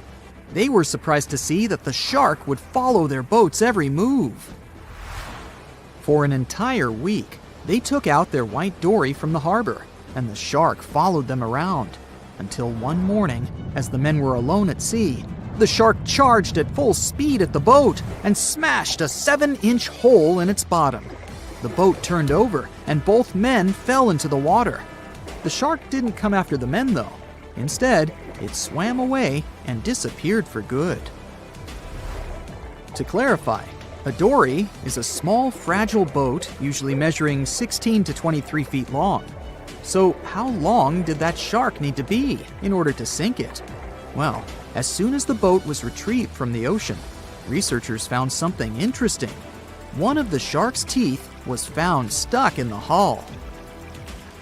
According to Harvard experts that analyzed the tooth, it most certainly belonged to a 12-foot white shark that weighed around 1,200 pounds. One thing intrigues scientists a whole lot. The great white didn't seem to be interested in the man aboard, but rather in the boat itself. The question is, why? Some people suppose that this great white followed the dory around because it was white, and the animal probably thought it was some big white mammal. It's not the first boat a shark has attacked. You see, sharks don't attempt to sink boats because they're mean and evil. Rather, it's due to murky waters and hard materials that make them mistake inanimate objects for their usual lunch menu. But that's not what we've learned from popular culture. In Jaws, the protagonist shark managed to poke several holes in the orca as it rammed the boat. The orca was a Nova Scotia-style fishing boat made out of wood planks. It wasn't a huge boat, so it seemed plausible that a great white could ram it. But, according to Mythbusters, that's very far from the truth. A great white swimming at its maximum speed wouldn't be able to take down a medium-sized fishing vessel. The same goes for bigger boats. Some bull sharks or great whites can turn over smaller vessels, though, like kayaks or small boats. If this happens, it's most likely because they think it's a sea mammal and nudge it before taking the first bite. No scientist can say for sure why they do this, only that it's usually a misunderstanding on behalf of the animal. The Shark Research Committee, a nonprofit scientific research organization, has documented a lot of shark attacks on inanimate objects and is trying to answer that question more thoroughly. So far, they've observed several attacks on objects such as crab trap buoys and inflatable float bags. The website has also registered 2 famous attacks on boats. The first one happened in 1959, and a shark left a tooth on the hull of a boat. Researchers later identified it as belonging to a 12-foot great white. The report of the other attack, which happened in 1989, claims that a boat was circled by a great white before the animal swam at the vessel at full speed and hit the boat several times. Of course, those who suffer the most from shark attacks and encounters aren't boats. It's surfers. As far as we know, surfers look like giant wobbly seals from the shark's perspective. According to the Shark Research Committee, there have been 41 confirmed shark attacks on surfers on the west coast of North America over the course of the last century. So, should we be so afraid of sharks after all? Let's learn more about these magnificent sea creatures. Off the top of your head, how many shark species can you name? 4, 8, 10? Well, there are over 500 species of sharks swimming in the ocean. They vary from tiny specimens, about the size of a human hand, to up to 39-foot-long creatures. The largest species of shark are actually not great whites, but whale sharks. And even those are small compared to the great megalodon. This ancient creature that lived around 20 million years ago reached an unimaginable length of 60 feet. By comparison, that's the same as 2 to 3 buses placed one after another. I wouldn't swim in megalodon-infested waters even if you dared me, that's for sure.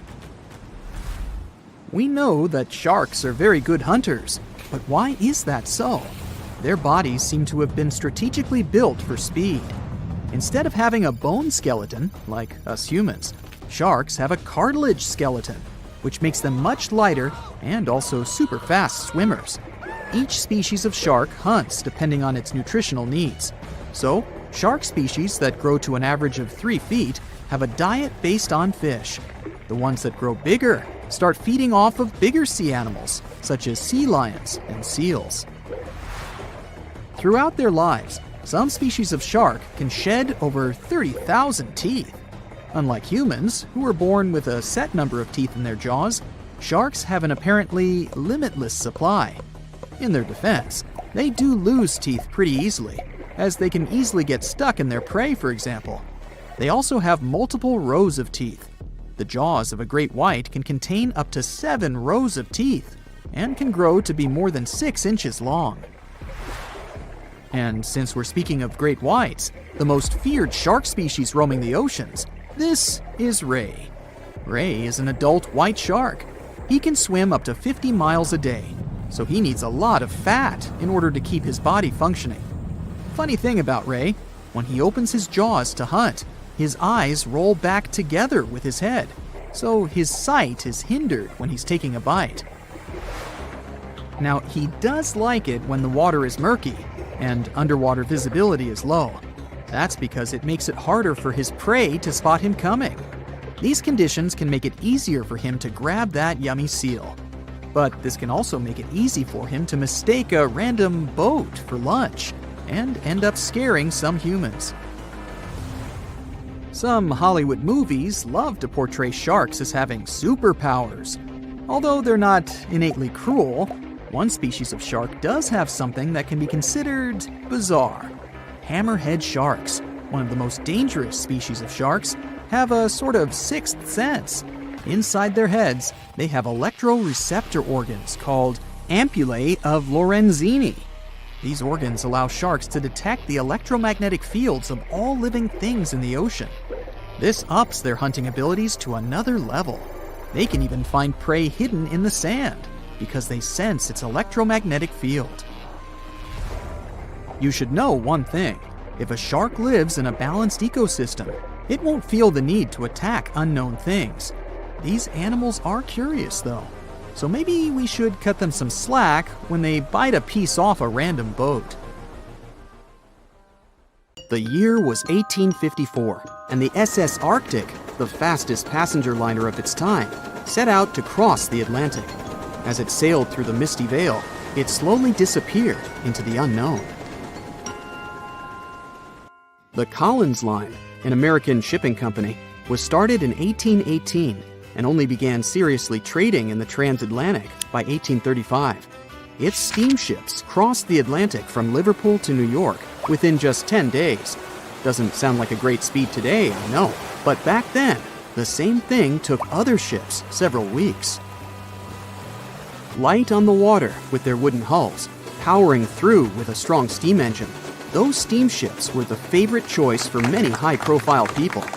What could go wrong with such an advanced ship, they thought.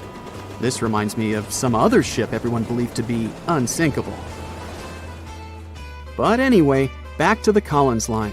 It grew to be a serious contender on transatlantic routes, with only one other competitor, the Cunard's Line. It was a British company also aiming to be the main force through the Arctic Passage. In 1835, the company received a new ship that traveled to Liverpool and came back to New York with the largest cargo ever at that time. From then, the Collins Line was steadily growing. It seemed like there would only be future successes for it.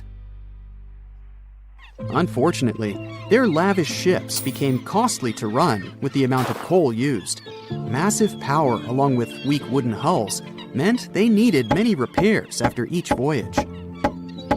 So, every trip ended up being expensive. But since the ships were safe and had a great reputation, people were willing to pay the price, and the company was definitely not in crisis. They had achieved something no one had managed to do before them.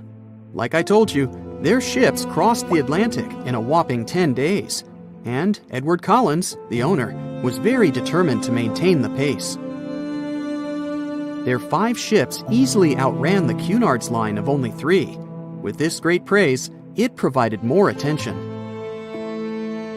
Though the Cunard's ships were slower with their iron hulls, they believed there was still profit, regardless of how slowly they sailed. Among Cullen's ships, the Arctic, the third of them to be launched, was the largest, reaching 284 feet long, with 2 side-lever steam engines, each with 1,000 horsepower. The paddle wheels made 16 revolutions a minute when at full speed. At the time of its launch, the press called it the most stupendous vessel ever constructed in the United States. But glamour and fame couldn't avoid what would come next.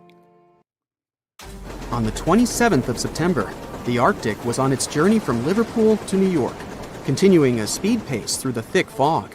It's possible that by that moment, after 4 years of record-breaking trips, the crew became overconfident with their sailing and the ship.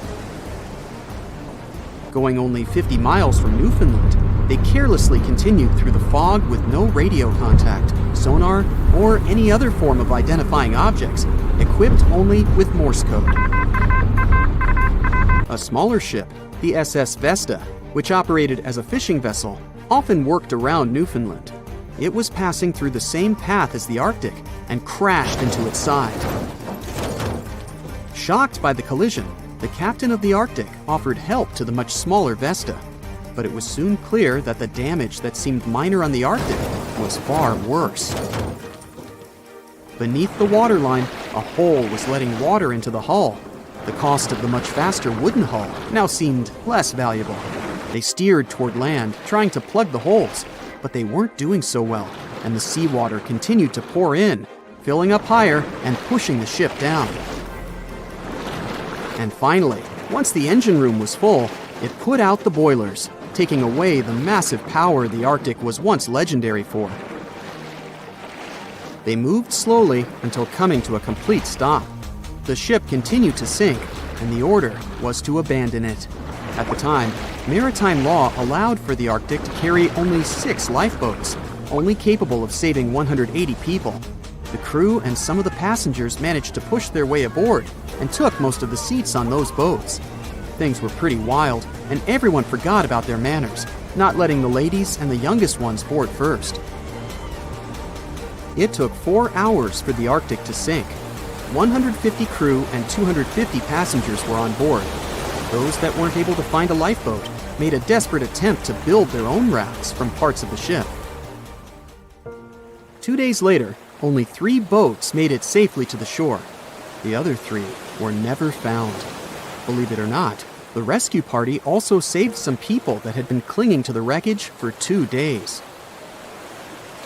Unlike the crew, the captain went down with the Arctic, but amazingly survived. He would be only one of 85 people that made it, out of the 400 on board. When the news arrived 2 weeks later, the public responded with great sadness to the losses. Great anger soon followed towards the poor safety measures in the crew. The press published demands to change the laws for more lifeboats. It only made sense to have enough for every person on board a ship. But they ignored those requests. This neglect would lead to more disasters in the future. Enough lifeboats would only come into maritime law some 60 years later, after the disaster of the Titanic. Edward Cullen's wife and 2 children were also aboard the ship and didn't return. He was heartbroken, but didn't stop running his business. The Collins line still had a reputation to uphold, the biggest, fastest, and most luxurious on the Atlantic. Edward Collins would now build an even better ship than any other. It was named the Adriatic, and it was the largest ship in the world, 354 feet long. With 2 alternating steam engines that had never been built of this size. These steam engines at the time were at the height of engineering, though today you can only see them in models and toys. With the new addition of 2 masts, the Adriatic would also be able to sail if needed. Luckily, they made some lessons from the disaster of the Arctic. But before their new ship, the Adriatic, was built, another disaster had occurred. The sister ship of the Arctic had also sunk. They believed this second ship was desperate to stay in front of the Cunard's line and hit an iceberg somewhere during the race. This weird contest took the lives of 141 people. The desperation of Collins and his weakly built hulls pushed the company towards bankruptcy in 1858. The newly built Adriatic, costing over $1 million, had only made one voyage in the end. And even that voyage was considered a disaster. The ship collided with a tugboat. It still managed to finish its maiden voyage at a suitable time. After the company had gone bankrupt, they had to sell the ship for only $50,000.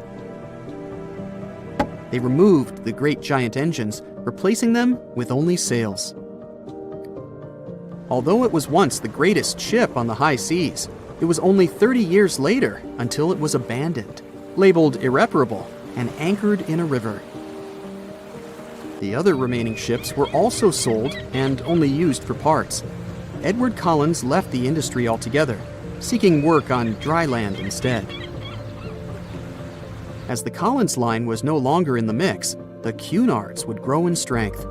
Without competition, they would win the Blue Riband for the next 30 years, and 180 years later, after producing hundreds of ships.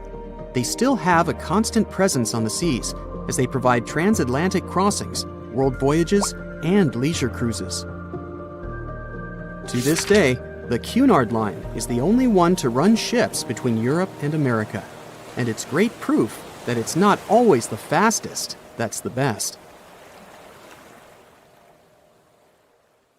Thick fog is rising over the ocean as the sun is slowly sinking towards the horizon. It's hard to see further away than a few dozen feet, but that's enough to notice a hulking, skeletal shape in the distance.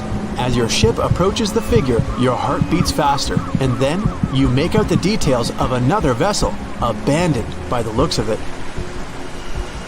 Ghost ships do exist, and their mysteries aren't always solved. Take MV Hoita, for example. It was a wooden vessel built in 1931 as a luxury yacht. It had served well to various people over 20 years before it was bought by a Samoan sailor and became a merchant ship. In 1955, though, Hoita's service came to an abrupt and mysterious end. On October 3rd, it set sail for another trading voyage that should have taken no more than 48 hours. Delays happen in the sea, so when Hoita didn't arrive on October 5th as scheduled, there was little worry yet. But then it failed to come on the following day too. There was no distress signal or any other sign of Hoita's presence anywhere between its departure and arrival points. A search and rescue party was dispatched to find the ship, and for 6 days, they were scouting the area of nearly 100,000 square miles. On October 12th, the mission returned to the base empty-handed. Hoita vanished without a trace. It was only a month later that another merchant ship, Tuvalu, noticed the missing vessel far away from its route, drifting in the open sea and listing heavily. The sailors boarded the ship and found that all of its crew and passengers, 25 people total, were missing, along with all the cargo the vessel had been carrying. The radio was tuned to the International Distress Channel, meaning that the crew had been trying to ask for help, but they couldn't reach anyone because the radio cable had been damaged, limiting the range to 2 miles. The lifeboats were missing as well, indicating that people on board must have left the ship. Unfortunately, they seem to have taken the logbook with them, leaving the rescue team clueless as to what had happened. Even today, the mystery of MV Hoita hasn't been solved yet. No one knows where the crew and passengers had gone and what had caused them to leave. SV Carol A. Deering wasn't a ghost ship in the usual sense of the word. There are no sightings of it in the open sea. Instead, it was found on the shore, but the circumstances of it running aground are a puzzle shrouded in mystery. Carol A. Deering was built in 1919 in Maine, and it was a large vessel made for commercial voyages. Unfortunately, despite its large cost of construction, it had only served for a year before its last trip.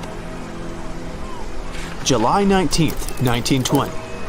The ship was traveling from Puerto Rico to Rio de Janeiro via Newport News to deliver a cargo of coal. It was almost halfway to the final destination when the captain fell seriously ill. and the crew turned back to drop him and his son off and replace the captain. The voyage went without incident, but when it came to Barbados in December to resupply, there were strange moods among the crew. The first mate didn't seem to be happy with the new captain. No one paid much attention to it back then, when they probably should have. The last sighting of Carol A. Deering at sea was on January 28, 1921, when a lightship noticed it off the coast of North Carolina. There was some commotion on the quarterdeck of the ship, where the crew were normally not allowed. Then, another vessel sighted it, but there was already no one on the decks. On January 31st, the merchant ship was found hard aground in the Diamond Shoals, a site notorious for numerous shipwrecks that had been occupying there for centuries. When the search and rescue party boarded the ship, they found it abandoned, the log and personal belongings of the crew gone, along with the 2 lifeboats. There is still no answer to what happened on board of Carol A. Deering that January, although the most popular version was mutiny.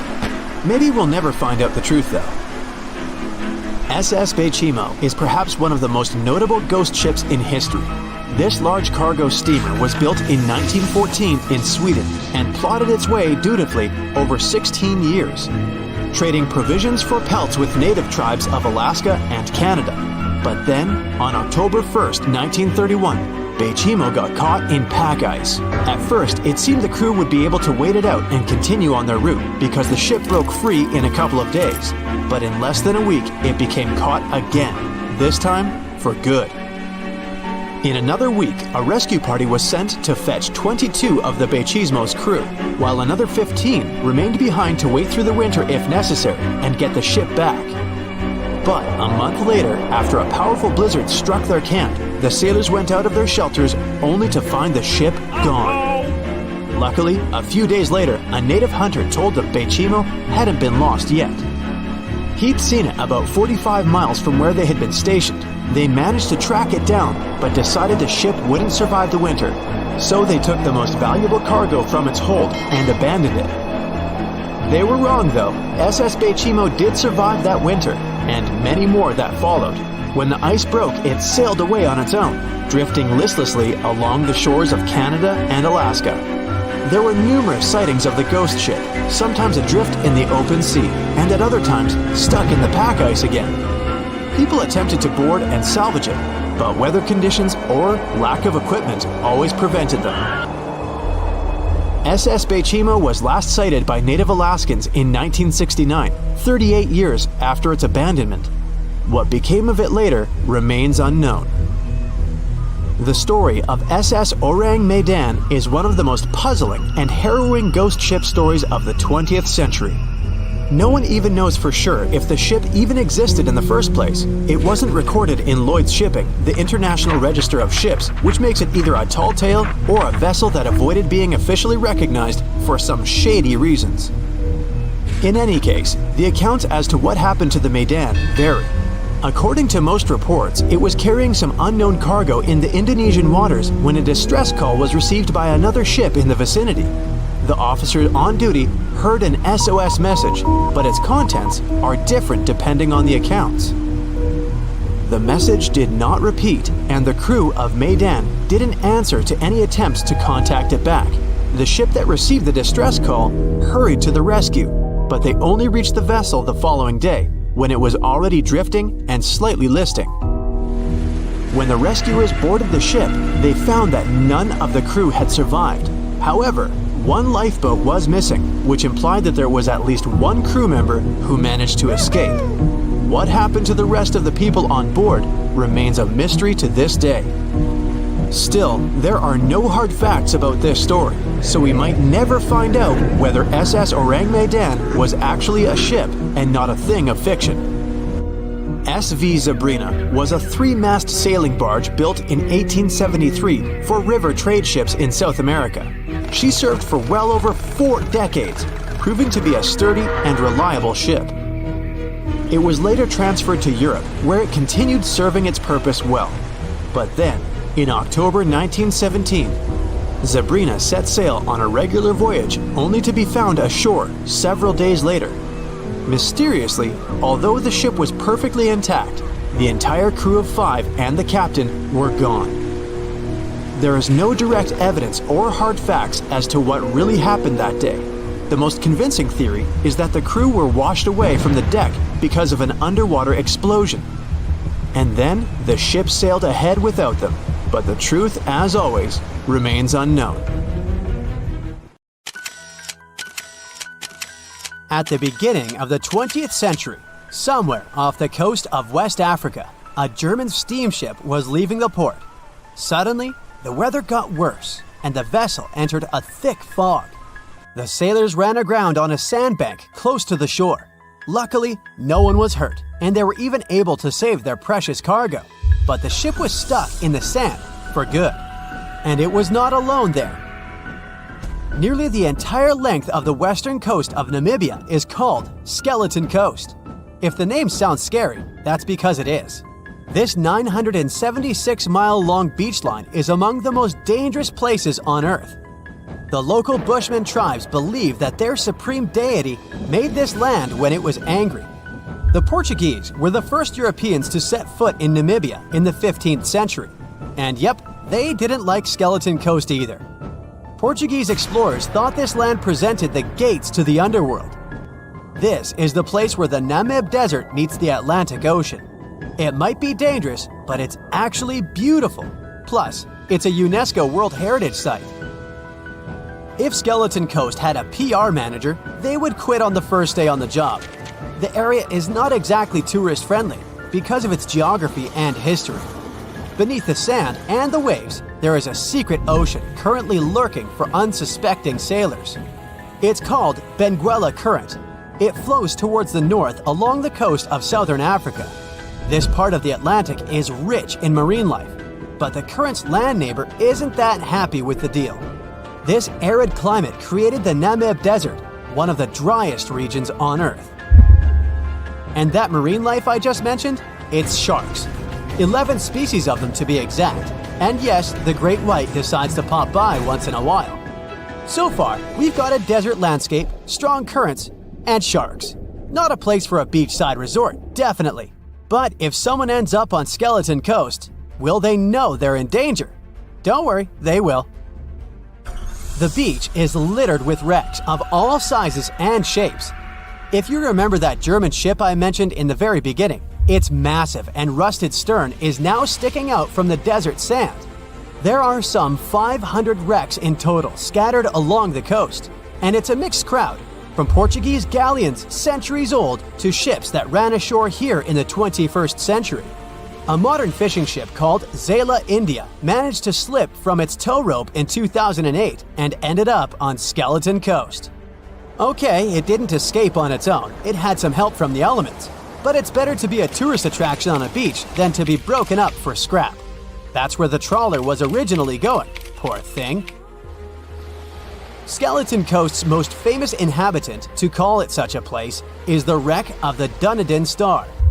The British cargo liner ran aground here in 1942. The massive rescue operation that followed reveals why it's so dangerous for sailors to end up here. The rescuers managed to save all of the crew and passengers, but at a heavy price. An aircraft and a tugboat were lost in the process. It took the last of the rescuers a full 2 months to return home to Cape Town. Why, you might wonder? One look at the map of the region reveals the reason. It's an endless sea of yellow, which is the sand. There are so few roads here, so Skeleton Coast is hard to reach by land. There are also legal obstacles. You need a special permit to drive into the area. But the skeletons in the name of the area don't only refer to ships, they also stand for animal bones. Most of these belong to whales and seals. Many animals have adapted to the area, so lions and hyenas roam the coastline in search of a meal. Yeah, now there are hungry lions as well, as if those sharks weren't enough. Other animals with a temporary residence on Skeleton Coast include elephants, cheetahs, leopards, and giraffes. In 1971, the Namibian authorities established a national park here, but except for surfers, after an adrenaline rush, they don't get many visitors. You can understand why. The Namib Desert is the oldest desert in the world, and it's not very tourist-friendly either. Those who travel to the region should pack sunscreen and a warm winter jacket. A weird combo, right? Well, not so much when you think that during the day, temperatures soar over 110 degrees Fahrenheit. At night, the air temperature drops below freezing. What a climate roller coaster! And that's not the final danger. Yep, there's more. Remember how that German ship got lost in thick fog? Yeah, it wasn't a one-off event. Because of the region's climate, fog shows up frequently. Sailors should cover their ears now, but this fog is actually good for wildlife. This is their only source of water in the Namib Desert. Reptiles and mammals have adapted to the harsh climate. They use as little water as possible. Shifting sands, thick fog, strong currents, lions, and sharks. Not the stuff you would put in a tourist booklet, but Skeleton Coast isn't the only beach on Earth you wouldn't want to spend your vacation on. I will take you to Cape Tribulation in Australia. The area covers some 48 square miles in the northwestern part of the continent. And no, the area is not as dry as Skeleton Coast. It's part of the Daintree rainforest. You could say that here, it is the rainforest, not the desert that meets the ocean. The beach at Cape Tribulation is straight from a postcard. But looks can be deceiving.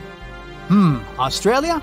Probably sharks. No, crocodiles are out here to get you if you decide to go for a dip in the sea. There are saltwater crocodiles that the locals call salties. Well, that's a cute nickname for such a dangerous reptile. And it's not just them. The wildlife seems to have a beef with visitors. From October to June, the waters around Cape Tribulation are full of box jellyfish. Their venom affects the human cardiovascular system. When touched by a jellyfish out at sea, swimmers won't have enough time to reach land for help. Vinegar helps neutralize the sting, so you might want to keep a spare bottle in your luggage. Crocodiles and jellyfish sound dangerous, but there's one more animal you should look after. It's the wild boar. It might sound funny, but you won't laugh when you're being chased by one of these across the beach. 21 million wild boars live in Australia. They're mostly active at night, making it even more dangerous if they charge at you. The best defense is running in circles. Wild boars can't cut corners well. That's probably why we don't see many of them taking up careers as race drivers. Cape Tribulation has one last danger installed for you, and it's not an animal. Out here, even the trees are plotting against visitors. The stinging tree got its name for a reason. If you try to pick one of its beautiful red berries, it'll fight back. Its prickles are like tiny glass shards. The less than pleasant effect on your skin will last for a month. Then there is this wait-a-while bush. Who keeps naming them like this? This long vine has spikes that grab hold and just don't let go. They are so strong, they can pull a human off a horse. You'll have to wait for someone to come by and save you from this thorny grabber. If you are about to cross this Australian beach from the vacation list, hold on for a second. Tourism is booming here. The local authorities have restricted access to all of the danger zones. Visitors go swimming in dreamy water holes that are surrounded by lush vegetation. There are even ropes to swing from. Now, that's a beach you can finally relax on. No matter what happens, don't stop. We almost got it. Two treasure seekers are digging frozen ground in a cornfield at night. It's raining hard, lightning is flashing, but these two guys keep working. And now the shovel hits something solid. No way! A treasure chest! They start digging faster and find a piece of a ship's engine. What the? Far from the seas and lakes, somewhere under the fields of Kansas City, they found a giant sunken ship. How is this possible? Now you'll see. Some people spend their lives searching for shipwrecks with treasures underground. One of them is explorer David Hawley. He's been looking for such ships far from the seas, rivers, and oceans for many years. He does this because he likes the feeling of adventure. The holds of these ships may contain chests of gold, antiques, and artifacts. And you can get a lot of money for them. David says you don't have to go into the ocean to find a sunken ship. They may be lying in your backyard. But why do ships end up buried underground among fields, farms, and plains? Let's find out using the example of steamboat Great White Arabia. According to old records, the newspaper clippings, this ship had been carrying about 200 tons of treasure before it sank in 1856. Many rumors and local legends said the ship was lying underground a few miles northeast of Kansas City. It was there because people deliberately altered the riverbed and channels of the Missouri River in the second half of the 19th century. They artificially brought the shores closer to each other. They narrowed the river to increase the flow's speed so boats could sail much faster. In the 19th century, steamboats were the most popular means of transporting passengers and goods. Before railroads, they extended the western border across the Mississippi and Missouri rivers and brought supplies to people. That's why it was so important to increase the speed of their movement. So, on September 5, 1856, Arabia was sailing along such an estuary. It came across a snag sticking out of the water. A piece of log quickly flooded the ship. Fortunately, all passengers were evacuated. But the steamer and its precious cargo reached the silt bottom of the Missouri River in a few minutes. Several years had passed. Everyone forgot about the vessel. During this time, the course of the Missouri River had changed. But Arabia remained under the wet, muddy bottom. The soil level above it was getting higher, and the ground was losing moisture. Eventually, many decades later, a cornfield formed above the sunken ship. In the 1980s, one farmer owned this area, and he had no idea what was hidden in his territory. David Hawley carefully studied the history of the sunken ships of the USA.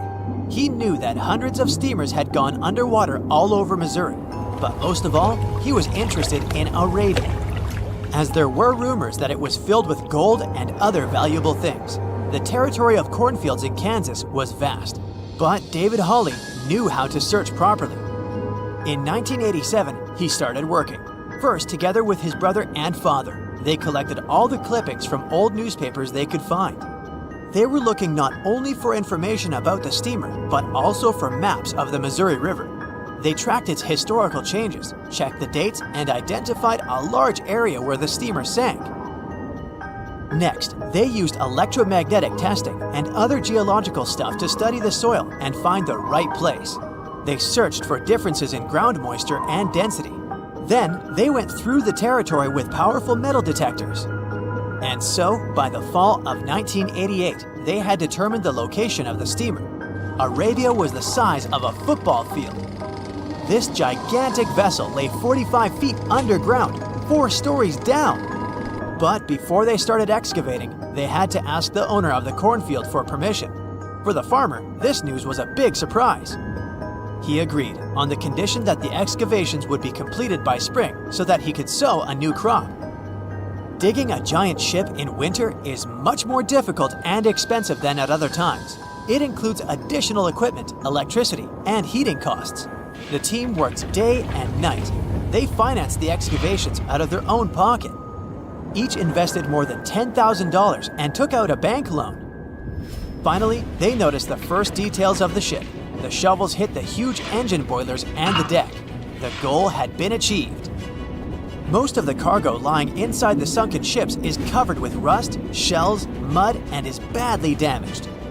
The contents of Arabia were in excellent condition, considering that the ship had sunk 130 years prior. Unfortunately, they didn't find the chests of gold. Still, they got several tons of other valuable cargo, household items of people who lived in the middle of the 19th century. It was a time capsule. The ship was carrying supplies for hundreds and thousands of people, and all these things were perfectly preserved. For example, they could clearly see the brand stamp Goodyear Rubber Company on one rubber shoe. The longer the excavations continued, the more things David and his team found. In the barrels, they found plates from the 19th century. They were intact and usable. Also, there were clean clothes, thousands of pairs of shoes, harpoons, frying pans, and umbrellas. The ship was carrying cargo to supply about 16 small towns. Yes, it's not gold, but such artifacts are also precious. The contents of the ship could be worth millions. However, the crew wasn't going to sell these things. They made a museum on the site of a former fruit market in Kansas City. If you go there, you will immediately feel like you're in a department store of the 19th century. There are thousands of items in good condition. Even the matches here are dry enough to light up. It took David many years to present the entire collection from the steamship. He values each of the items and doesn't want to sell them. Anyone can come here, pay for a ticket, and find themselves in the past. Who knows, maybe there's an old ship hidden in your backyard too. Geologists found an older vessel in the hot desert of Namibia in 2008. This ship sailed back in the days when pirates scared sailors on the seas, and now it's inside a dried-up lagoon. The ship sailed from Lisbon in 1533 and disappeared with the crew near a small diamond mining town. After almost 500 years, the hull had been badly damaged. Only the carcass of the ship remained, but the treasure hidden inside the vessel stayed intact. They carefully studied the boat for a long time, trying not to ruin anything. And then, 5 days later, they found a big old chest in the hold. Carefully opening it, they found gold coins there. Thus, the cost of the ship was estimated at about $10 million. The exact cause of the shipwreck is unknown, but experts believe the ship was destroyed by heavy cargo and bad weather. It went to the bottom of a lagoon that later became a desert. Some find an airplane in their backyard, others discover a ship, and one man found a passage to an ancient secret city in his house. This happened in Turkey in 1963. The owners of the building decided to make repairs. He went to his basement and knocked down the wall to turn this place into a living room. And so, behind one wall, he found a tunnel leading underground. The man thought it was some kind of a secret chamber. He went down there and realized it was something much more than that. It was an ancient city 18 floors deep. People built it in the years 780 to 1180 as a refuge from weather disasters and the invasion of enemies. This place also includes many underground tunnels that stretch for several miles in different directions. People could get to the town from different points using secret passages leading to these roads. The city can accommodate about 20,000 residents, livestock, and tons of food supplies. Archaeologists have also found a chapel, schools, stables, and public kitchens there. Back when it was built, the Titanic was one of the largest and most luxurious passenger ships, with high-class features like a grand staircase, a swimming pool, and a gymnasium. People thought it to be unsinkable because of its advanced safety devices. Its tragic sinking on its maiden voyage in 1912 proved it wasn't at all the case. It wasn't until 1985 that the Titanic's wreck was finally rediscovered using state-of-the-art sonar technology. Ever since, thousands of items have been recovered from the Titanic, many of them being put on display or sold for auction. Things like jewelry, a life jacket, a menu from the ship's restaurant, or even a sample square of carpet from the first-class stateroom have all baffled the public and told stories of the many on-board people. Scientists have even tried to come up with strategies to get the Titanic back up, not because they want to put it up for display, but so it can be properly studied, and more importantly, to stop it from getting more and more damaged at the bottom of the ocean. Some have suggested filling the wreck with ping-pong balls to make it float, while others even considered injecting it with 198,000 tons of Vaseline. Another creative solution was proposed, the idea of using a giant claw or scoop to lift the Titanic. Nobody came up with this device. Using 500,000 tons of liquid nitrogen to trap it in an iceberg that would float to the surface was also considered, but all these potential strategies had to be eventually let go, since the Titanic is way too fragile to ever be recovered.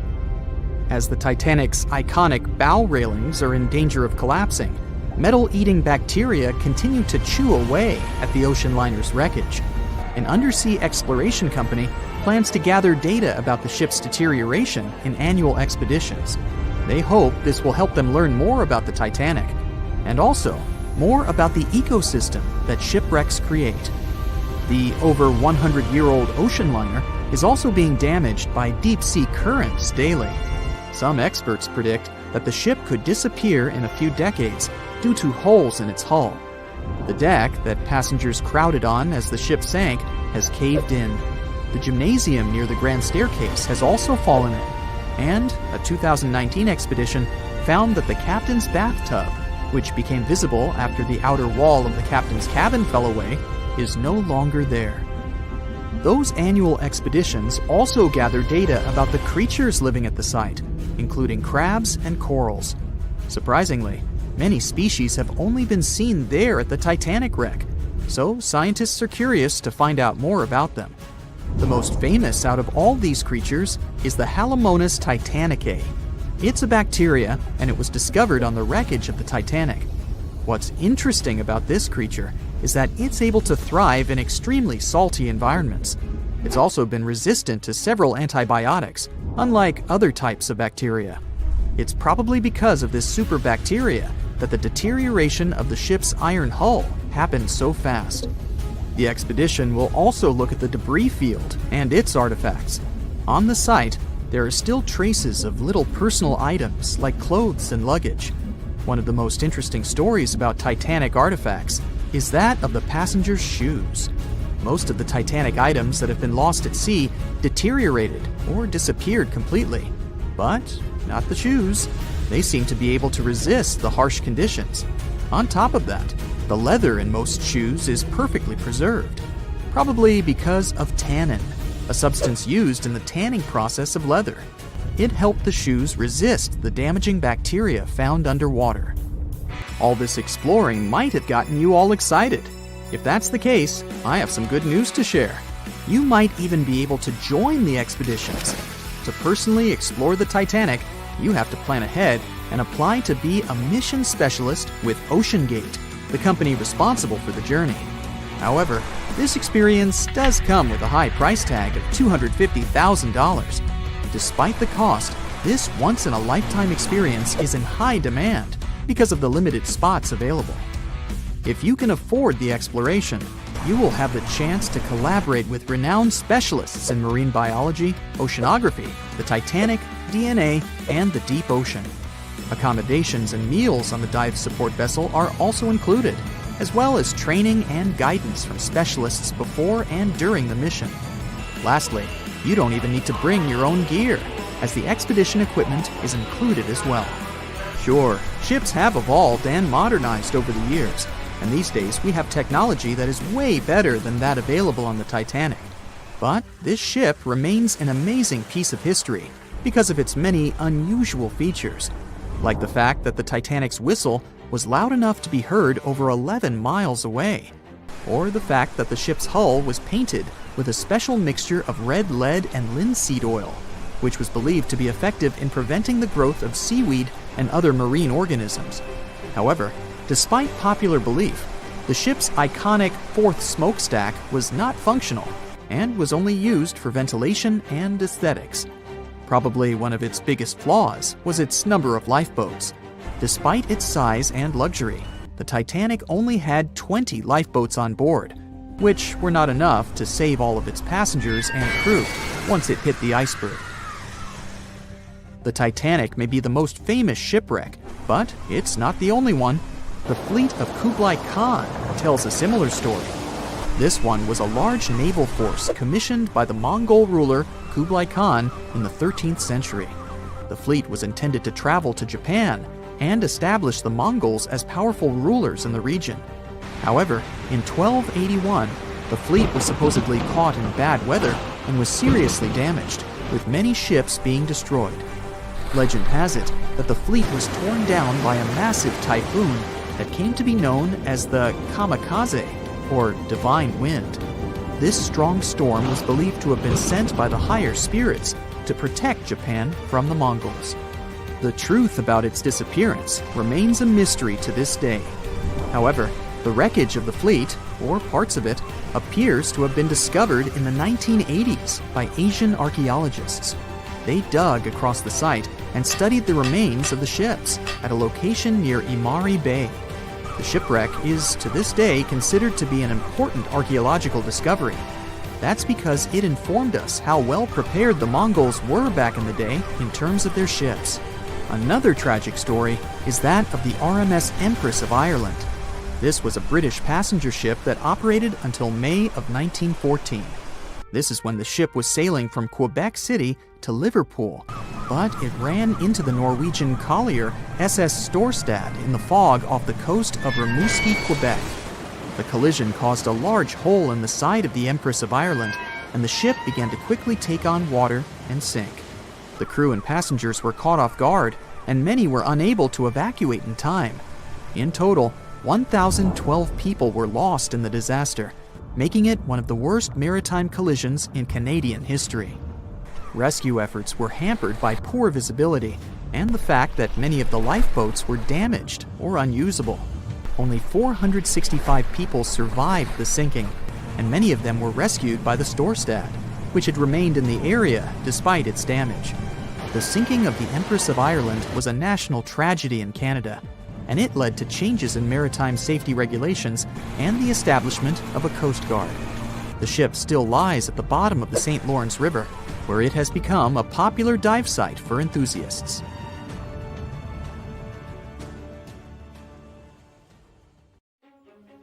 If I asked you to name the most famous shipwreck of all time, you'd go with the Titanic, right? The Atlantic Ocean, the hope for new life, heartbreaking love stories. It had it all to become a blockbuster. But I guess you've never heard of SS Princess Alice that submerged in the sewage of the River Thames, taking between 600 and 700 lives with it. Life in 19th century Victorian London wasn't easy, especially for working class folks. Affordable public transport and bank holidays made it a bit easier. The people could escape to the coast on a train or pleasure boat, even if it was just for a day. Sheerness on the Isle of Sheppey in Kent started as a fort under Henry VIII and then grew into a bustling town with a dockyard. When they added a railway station in 1863, it became a prime destination for day trippers and holidaymakers.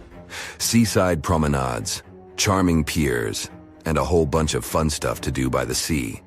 It had it all. A bit inland along the River Thames, you had the Rocherville Gardens. These gardens had archery lawns, bowls, mazes, lakes, cliff walks, and even a floral bazaar. Plus, there was an aviary, a bear pit, and a skeleton of a lost whale that had taken a wrong turn in the Thames. Londoners of the late 19th century could hop on a train or cruise along the Thames by boat, and both options were pretty popular. But on the 3rd of September, 1878, way more people than usual opted for the boat. They chose it over the railroad after a passenger train had collided with goods wagons in Kent, taking the lives of 5 people. The river felt like a safer way to go. One of the ships available for the trip was the SS Princess Alice. The paddle steamer was first launched in 1865 on the west coast of Scotland. Its original name was the Bute, and it was used as a ferry for the passengers of the Wemyss Bay Railway Company. A couple of years later, it was sold and renamed after Queen Victoria's 3rd child.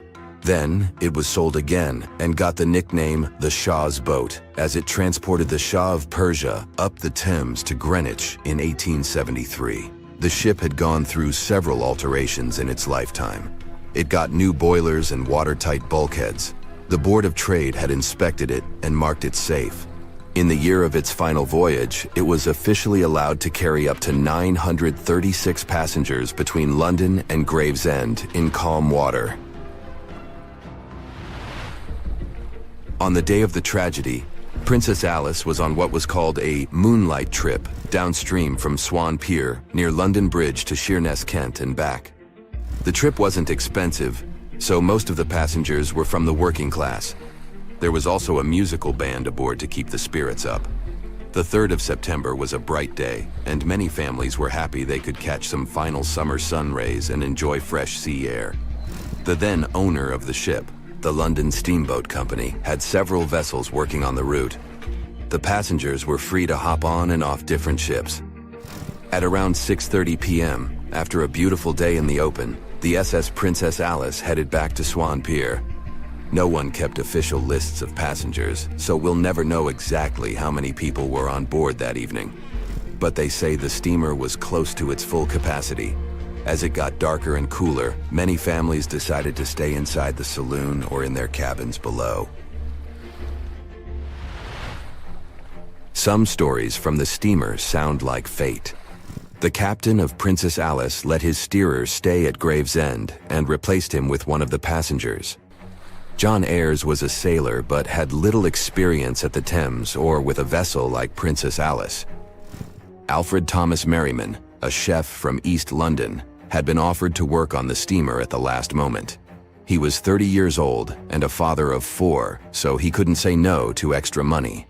At around 7:40 p.m., he was standing on the deck by the saloon door. By that time, Princess Alice had passed Tripcock Point and entered Galleon's Reach.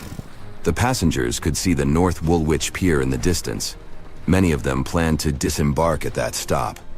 And that's when Merriman noticed a huge ship carrying coal. It was Bywell Castle. This vessel normally carried coal to Africa, but it had just been repainted at a dry dock. Bywell Castle was going to Newcastle to pick up some coal and transport it to Alexandria, Egypt. The ship's captain, Harrison, wasn't too familiar with these waters, so he called in Christopher Dix, a seasoned Thames River pilot, to lend a hand, even though he didn't have to. The ship had a fancy raised forward part below the deck, and Dix couldn't quite see what was in front of him. So, they had a sailor on lookout duty. As they set sail from Millwall at the speed of 5 knots, 5.7 miles per hour, they tried to stick to the middle of the river, but other boats had other plans. When they were approaching Galleon's Reach, Dick spotted Princess Alice's red port light, headed their way, but planning to pass on the right side. At the same time, Grinstead, the captain of Princess Alice, was going against the river's flow, trying to find the smooth waters on the south side. He adjusted his course, steering into Bywell Castle's path. Both crews realized they were headed for a collision. Dix tried to steer clear and even ordered reverse full speed on the engines, but it was too late. The Bywell Castle collided head-on with the Princess Alice, which was much smaller, weighing less than a third of the 890-ton coal-carrying collier. It sliced the passenger steamer in two. As Merriman remembered later, laughter on board immediately changed into screaming and panic. Some people rushed to the bridge for safety. Merriman hurried to the captain, asking what to do next. The captain's response was grim. "We are sinking fast. Do your best." The ends of the steamer went high into the air, and the middle just sank, taking passengers with it. Those unfortunate ones who were below deck were tragically trapped. The impact caused tons of untreated sewage to gush from outlets near the collision site. The water became a frothy mess of unprocessed waste with a horrible odor. It was potent enough to make even the most resilient sailors retch. Amid the chaos, passengers struggled for life in the contaminated water. They inhaled lungfuls of hazardous waste without knowing. The crew aboard the Bywell Castle sprang into action. They dropped ropes from their deck, urging Princess Alice's passengers to climb aboard. Anything that could float, from planks to barrels, was tossed into the water to serve as flotation devices for those in need.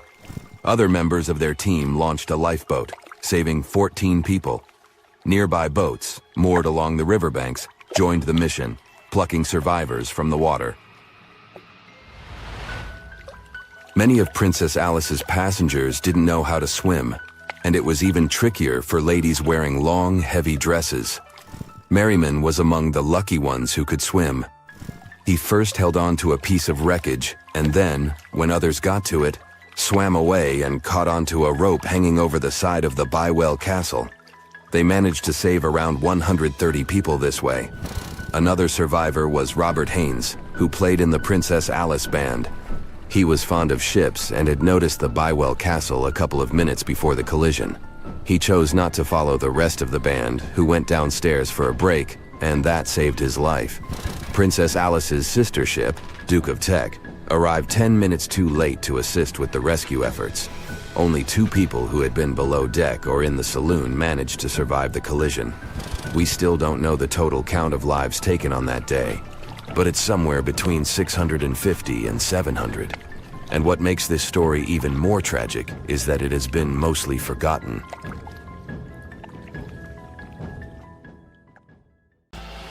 They said it was the most technologically advanced ship.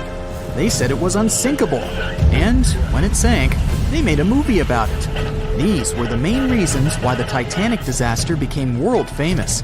But unfortunately, this is not the only large-scale shipwreck. And sadly, there have been cases much worse than the tragedy of the Titanic. One of them occurred on April 27, 1865. The Sultana steamboat carried passengers and cargo daily between St. Louis and New Orleans. It was a pretty large wooden boat with 3 decks and was 260 feet long and 70 feet wide, almost twice the size of a basketball court.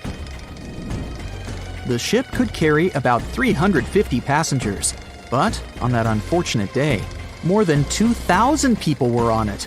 On April 23rd, she was making a routine voyage from New Orleans when it broke down. Something was wrong with the boiler, so the vessel docked in Vicksburg for repairs. At the port, the ship's captain, James Cass Mason, found out about an excellent opportunity to earn a lot of money. All he needed to do was to transfer a large group of former prisoners to the north. The captain agreed to do it, but the problem was that the boiler required a lot of time to repair. Mason was afraid that his competitors would take the job, so he decided to sail despite the malfunction the ship had. He patched up the holes in the boiler instead of a big repair and invited all the ex-prisoners on board. So, there was a broken boiler, an excess number of passengers, a lack of lifeboats, and not the best river conditions. Also, the captain refused to send the ex-prisoners to the hold, so they were all with ordinary passengers. There were strong chances for a shipwreck, but the greedy desire to earn more money was stronger. The Sultana went on a voyage and sailed up the river for 2 days. At this time, one of the biggest Mississippi floods in history began. The river overflowed its shores because of the flood, with the water level rising several feet. All the trees on the shore disappeared, and only the tops were sticking out of the water. The ship sailed opposite this powerful current, making the boiler work too hard. On the evening of April 26th, the Sultana arrived in Memphis, Tennessee, and they loaded even more, 120 tons of sugar and 200 passengers. She got incredibly heavy. Around midnight, the ship continued its dangerous journey. The captain sailed to barges to load a shipment of coal. At 1 a.m., the vessel left the barge. At 2 a.m., the broken boiler, unable to withstand the load, suddenly exploded. The Sultana was just 7 miles north of Memphis. Few people survived that day. The problem was that passengers trying to escape from the fire jumped into a cold river with a strong current. The Sultana disaster is considered the most tragic shipwreck in the history of the United States. The exact number of those who didn't survive is still unknown. According to various sources, this number was from 961 to 1,800 people. Don't be surprised that almost no one knows this story. There were many more survivors in the Titanic tragedy, and everybody heard about it. But the Sultana sank during one high-profile event. 12 days before the shipwreck, the country lost Abraham Lincoln. People hadn't yet recovered from this news, so no one paid much attention to the tragedy of the Sultana. Many catastrophes happened quite recently by historical standards. One of them occurred in 2002. The ferry La Jula was a Senegalese vessel. The ferry sailed twice a week, mainly along the coast of Dakar, carrying passengers who traded mango and palm oil. It made daily voyages and never faced severe problems thanks to modern rescue equipment and good repair service. But one day, the ship's crew discovered a malfunction and sent the boat to port. For almost a year, La Jula was in a non-working condition, awaiting repairs. But it didn't get high-quality service. After poor maintenance, the ferry set off on its last voyage. On September 26, 2002, La Jula sailed between southern Senegal and Dakar, and at 11 p.m. headed toward Gambia, where a strong storm began. The wind raised high waves, but this wasn't critical for the large passenger ship unless the number of people on board didn't exceed the established norm. Lajula was supposed to carry about 500 passengers, but had many more people that day. Too many passengers, poor repairs, and a strong storm caused severe problems for the ship. But the main factor in the shipwreck was that Lajula was only built for sailing in coastal waters, but that day, it sailed far from the shore. Big waves started rocking the boat, and at some point, it just turned upside down. The ship's deck went underwater, and its lower part stuck above the surface like an iceberg. All the passengers sitting in cabins fell on the ceiling and lost their orientation in space. There were no holes or damage in the ship's hull, and water flooded the lower decks for a long time. The vessel stood in a twisted position for several hours. Then, the boat began to sink when the water seeped through the deck and hold. The ocean was warm, but no one came to save the passengers. People had to wait almost 4 days to be rescued. Unfortunately, only a few managed to survive. The Philippines is a very dangerous area for ships. This place consists of several thousand islands and a vast area with shallow water. Ships can run aground and damage the hull with reefs and pitfalls. On September 20th, 1987, one of the most terrible disasters in navigation history occurred there. A Philippine passenger ferry called Dona Paz left one of the islands and sailed toward Manila. The sun was shining, the ocean was calm, and the visibility was good. But for some reason, the crew members didn't notice how the tanker Vector was approaching them. The two ships collided at low speed. The collision wasn't strong, but the problem was that the Vector had tons of oil on board, and the Dona Paz crashed into the cargo hold where that oil was stored. So it spilled all over the ocean, and then a spark slipped through. Not only did the two ships catch fire, but also filled with water. Both ships sank in a matter of seconds. Only a few dozen people survived that disaster. On September 27, 1854, the passenger ship Arctic sailed from Liverpool to New York. The fog came rolling down, and visibility got really bad. Another boat appeared out of the thick white haze, the French steamer Vesta. The ships were close enough to each other that a collision was inevitable. The French vessel was smaller, so it seemed to the Arctic's captain that Vesta had received a lot of damage. And while he was staring at the other ship, his boat got quickly filled with water. The captain gave the order to sail to the shore as fast as possible, but the ship's engines stopped working because of the flood. Then the ship's crew started to lower lifeboats with women and kids. Still, when rescuers found lifeboats with people, it turned out that only 87 out of 400 people survived, 65 crew members and 22 passengers. Surprisingly, there were only grown men among them. The ship's captain survived by clinging to the wreckage. All newspapers wrote about this story as one of the most terrible and shameful tragedies in navigation history. The survivors were criticized because they didn't save women and kids, and the crew members were accused of violating the law, since the safety of passengers should be higher than the safety of sailors. But despite this, none of them were brought to responsibility. Unfortunately, shipwrecks still occur to this day, but fortunately, there are fewer of them than before, thanks to modern navigation systems and radar. But no technology can guarantee there won't be a super strong storm or any other emergency that no one can foresee. The voyage started just like any other. The cargo ship SS Cotopaxi is making another journey to Havana, Cuba, to deliver coal. It's November 29, 1925. For Captain Meyer and his crew, leaving Charleston Port, South Carolina, it will be the last trip the ship ever makes.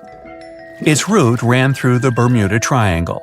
2 days into the trip, the Cotopaxi sent out a distress signal.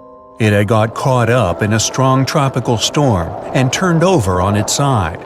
The wind was very strong and there was powerful lightning as well. Rain gradually filled the ship's hold.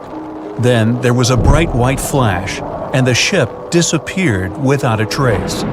Later, its wreckage was found in the Gobi Desert, which is in a completely different part of the world. All 32 crew members, including the captain, were missing. Of course, the part about the Gobi Desert is fictional. For one of his movies, Steven Spielberg came up with the idea that the ship was moved there by aliens. Still, in real life, the ship was never found, and its crew really did disappear. It was officially declared missing a month afterward, and nobody could find the wreck. It seems like a classic case of mysterious things going on in the Bermuda Triangle. But most mysteries are solved sooner or later. In 2020, the Cotopaxi was found.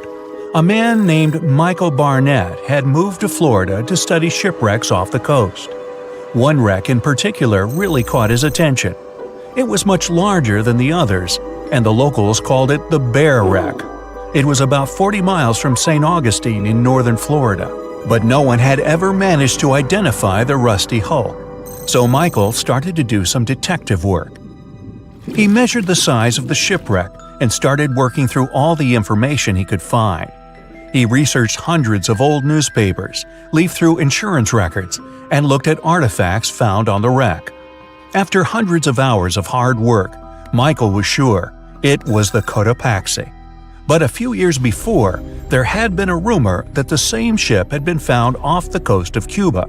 The Coast Guard found the wreck of a cargo ship about the same size that looked a lot like the one lost in 1925. Michael was sure they were wrong, so he teamed up with some science journalists and kept investigating. Soon they discovered something that seemed to confirm Michael's belief. Divers found brass valves with the letters SV on them in the wreckage of the ship. Michael suggested these initials referred to Scott Valve Manufacturing Company. The headquarters of this company was in Michigan, not far from where the Cotopaxi had been built. The company had probably supplied parts for the Cotopaxi. So the puzzle seemed to be solved. The Bear Wreck was really the missing cargo ship. But Michael still needed to work out why the ship had sunk. Did something mysterious really happen to the Cotopaxi in the Bermuda Triangle? Later, Michael found the testimony of the ship's carpenter among some old papers. The carpenter claimed that the hatches covering the coal on the ship had been in a terrible condition before it sank. Repair work on the covers wasn't finished before the crew got the order to sail to Cuba. So if the hatch covers were still broken during the trip, water could have easily gotten on board. This water probably flooded the hole during the tropical storm. This was the real reason why the Cotopaxi went down. There was really nothing mysterious about it. It was just a mistake made by ordinary people. But this is just one example out of dozens, or even hundreds, where ships and planes have gone missing in the Bermuda Triangle. We still can't explain some of these incidents. It seems like there really is something weird going on there. One of these strange events happened in 1948. A passenger jet was headed for Miami from San Juan, Puerto Rico. It disappeared in the same area as the Cotopaxi. The 32 people on board vanished without a trace.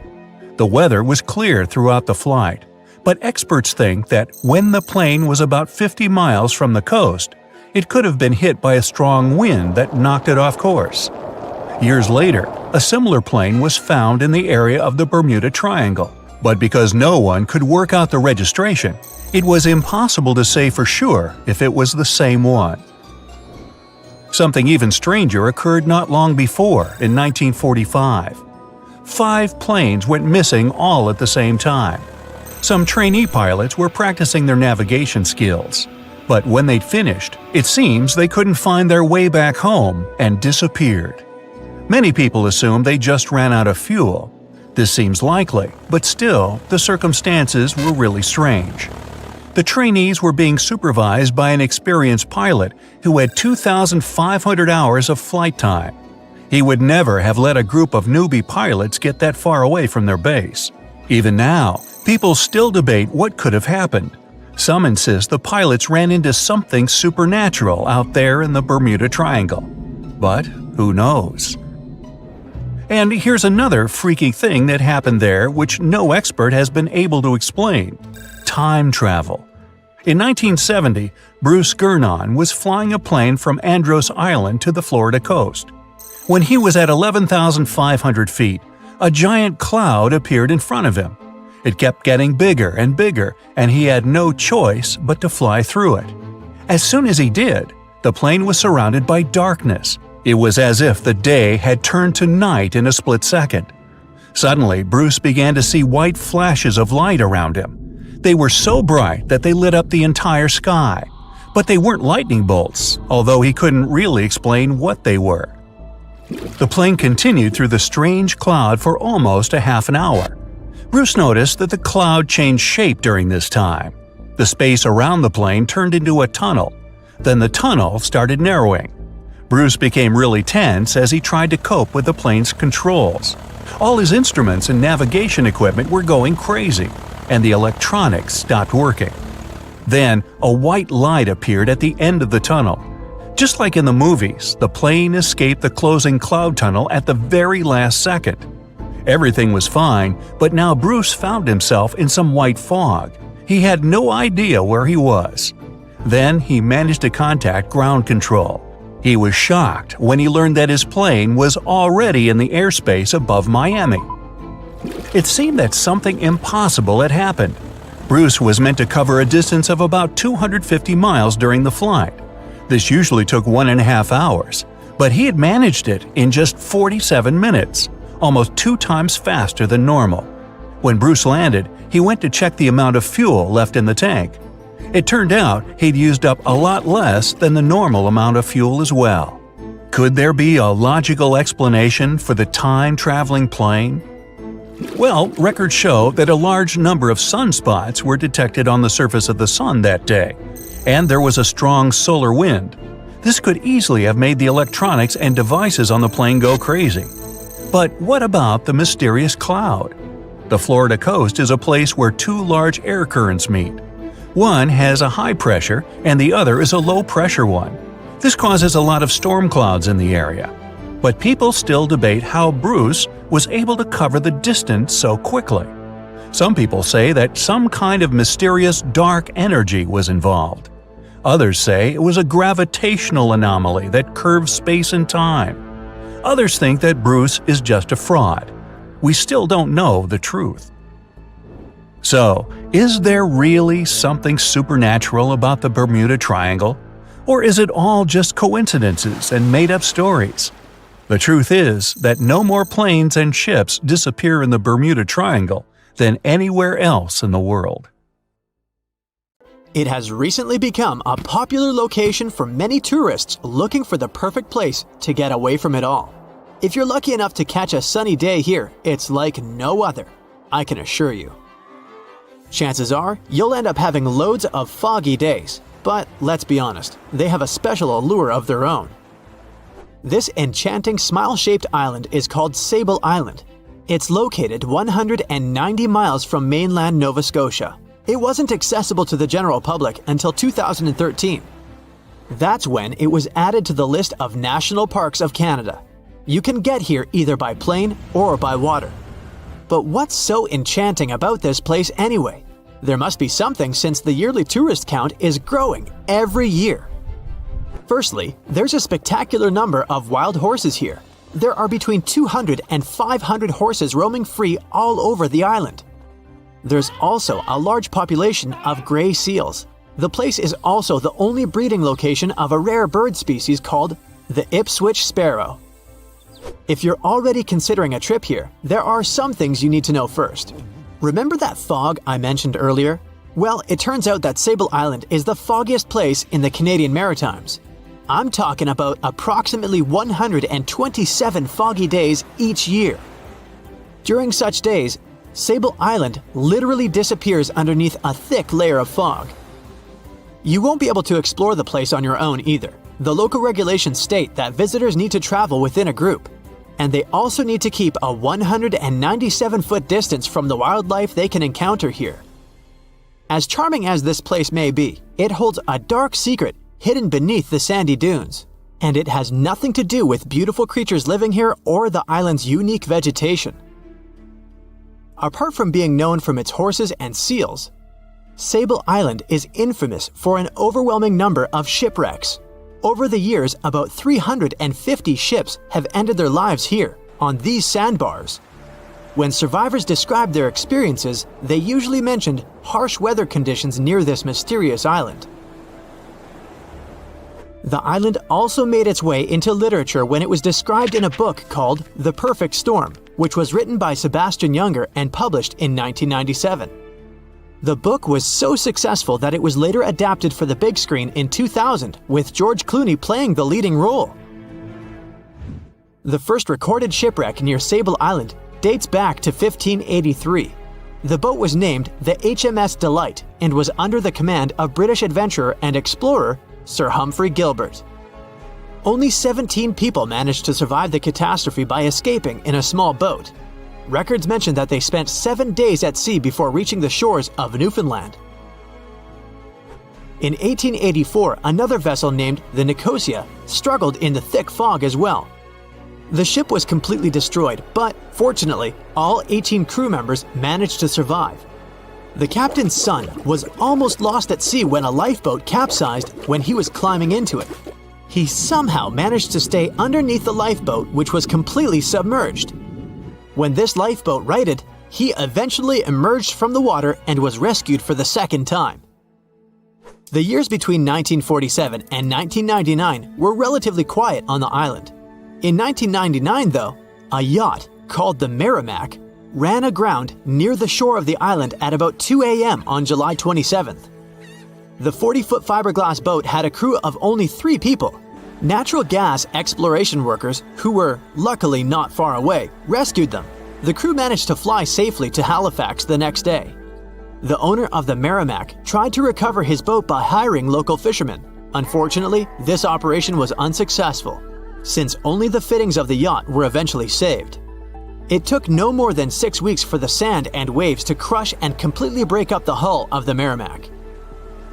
So what is it about this place that's so dangerous for boats? Does it have anything to do with the weather? Or maybe there's other forces at play? The explanation turns out to be a bit more complex, and it wasn't easy to figure out, at least not way back in the 1500s. First of all, the island is located close to one of the world's richest fishing grounds. Since it's also near one of the major shipping routes between Europe and North America, hundreds of vessels sail past it each year. The likelihood of shipwreck increases when there are so many boats roaming around the area. Sable Island is also in the way of most of the storms that move up the Atlantic coast of North America.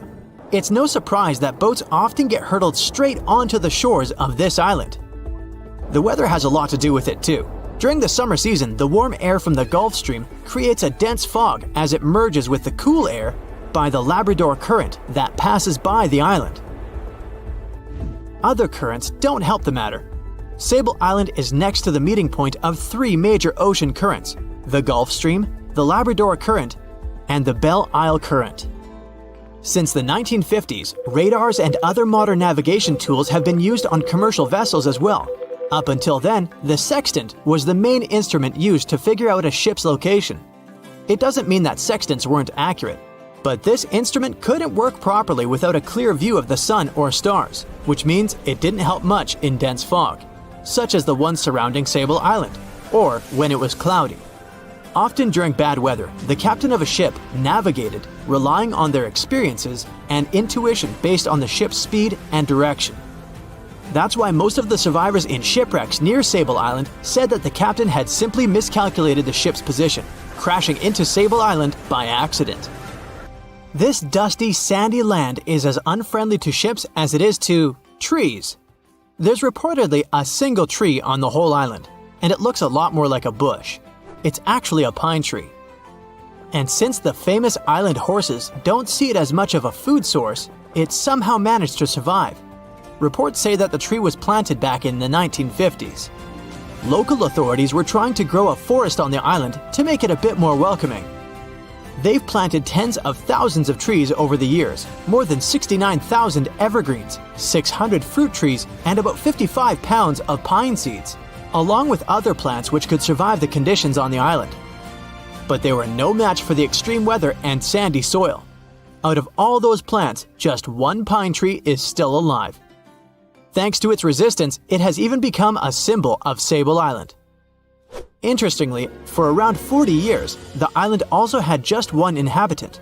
Can you imagine that? One person living on a remote island for so many decades? It's the story of a woman called Zoe Lucas. She chose to surround herself with the only residents on the island: the horses, the gray seals, and the many species of birds. An esteemed naturalist, she mentioned in an interview she gave back in 2017 that she was used to living on the island and that she never got lonely.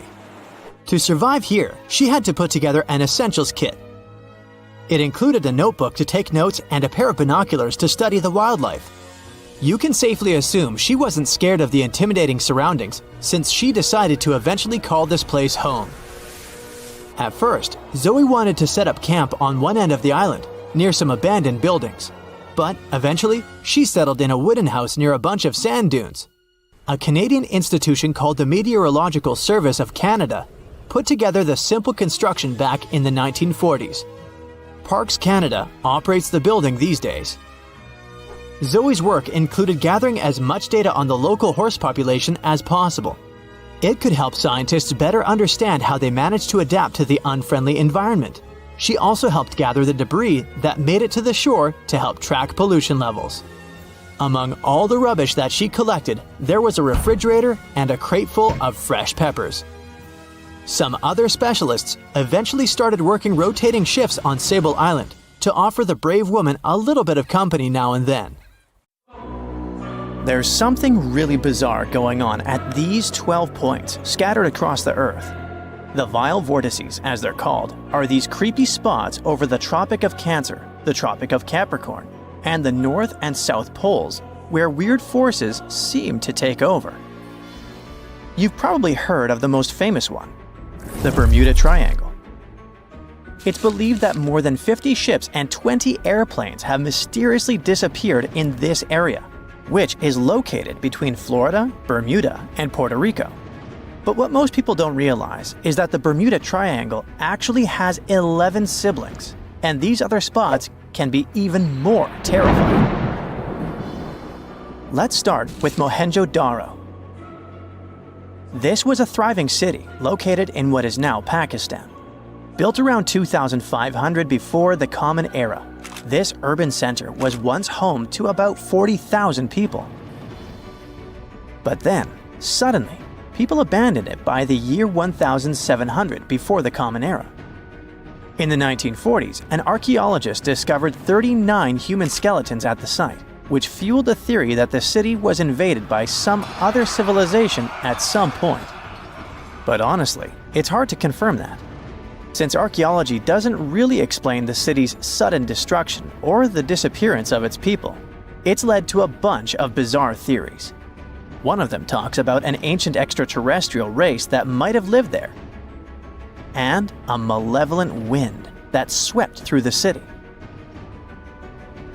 Another ancient city with a similar mystery is the Great Zimbabwe.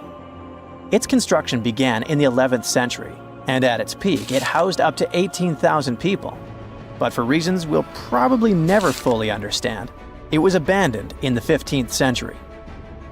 Archaeologists were really interested in this place, and that's when things got even weirder. They found 8 of these birds, now called the Zimbabwe birds. These soapstone sculptures were found sitting on stone columns that were over 90 centimeters tall. Nothing like them has ever been found anywhere else, and their meaning is still a total mystery.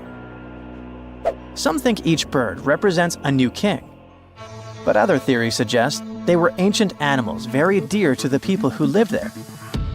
Adding to the mystery, local legends talk about a strange, short man who's sometimes seen wandering around, but he always disappears before anyone can get close. Then there's Easter Island, another one of the 12 vile vortices. It's located in the eastern Pacific Ocean, and it's famous for its nearly 1,000 enormous statues called moai. We still don't know what they mean, or how they were made. Some of them are almost 30 feet tall and weigh as much as 80 tons. Today, it wouldn't be that tough to move and carve these statues, but we're talking about a period between the years 1100 and 1680. so nobody really knows how they did it. Some specialists believe these statues were carried across the island, while others think they were pushed on log rollers. But the most bizarre theories suggest extraterrestrials were involved. Algeria is another land rich in ancient mysteries. And one of the most fascinating is something called the Jeddars. These are 13 monuments with square stone bases and angular mounds, built between the 4th and 7th centuries. But the weird part is, no one knows their purpose. One of them had an inscription in Latin, but it was so worn down that the message was nearly impossible to read. The best guess so far is that these monuments were probably tombs for royalty, although no one knows exactly who was supposed to be buried there. What we do know is that there are many myths related to strange disappearances in the region. The next mysterious spot is located south of Tokyo in the Pacific Ocean, and it's called the Dragon's Triangle. Does that name ring a bell? Yep. Just like the Bermuda Triangle, this area is known for strange disappearances of airplanes and ships.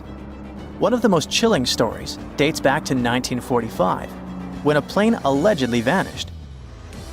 The pilot supposedly sent a radio transmission right before the aircraft disappeared, claiming that something strange was happening in the sky, like it was opening up or something. While this story is definitely eerie, the truth behind it and many other Dragon's Triangle legends is still up for debate. If you type Hamakulia volcano into Google Earth, you'll find it located in Hawaii's Ring of Fire. But this place is so shrouded in mystery that it's hard to find much information about it. Some legends speak of unusual electrical energy being detected in the area, and there's even a story about an eyewitness who claimed to see a plane flying over it totally disappear from the radar. Another eerie spot is the South Atlantic Anomaly, which is an area on Earth where natural radiation flows out of control. While this doesn't affect our daily lives on the surface, it has a pretty big impact on Earth's atmosphere. The radiation there is so intense that it can knock out the onboard computers of spacecraft and interfere with the data collected by satellites passing through the area.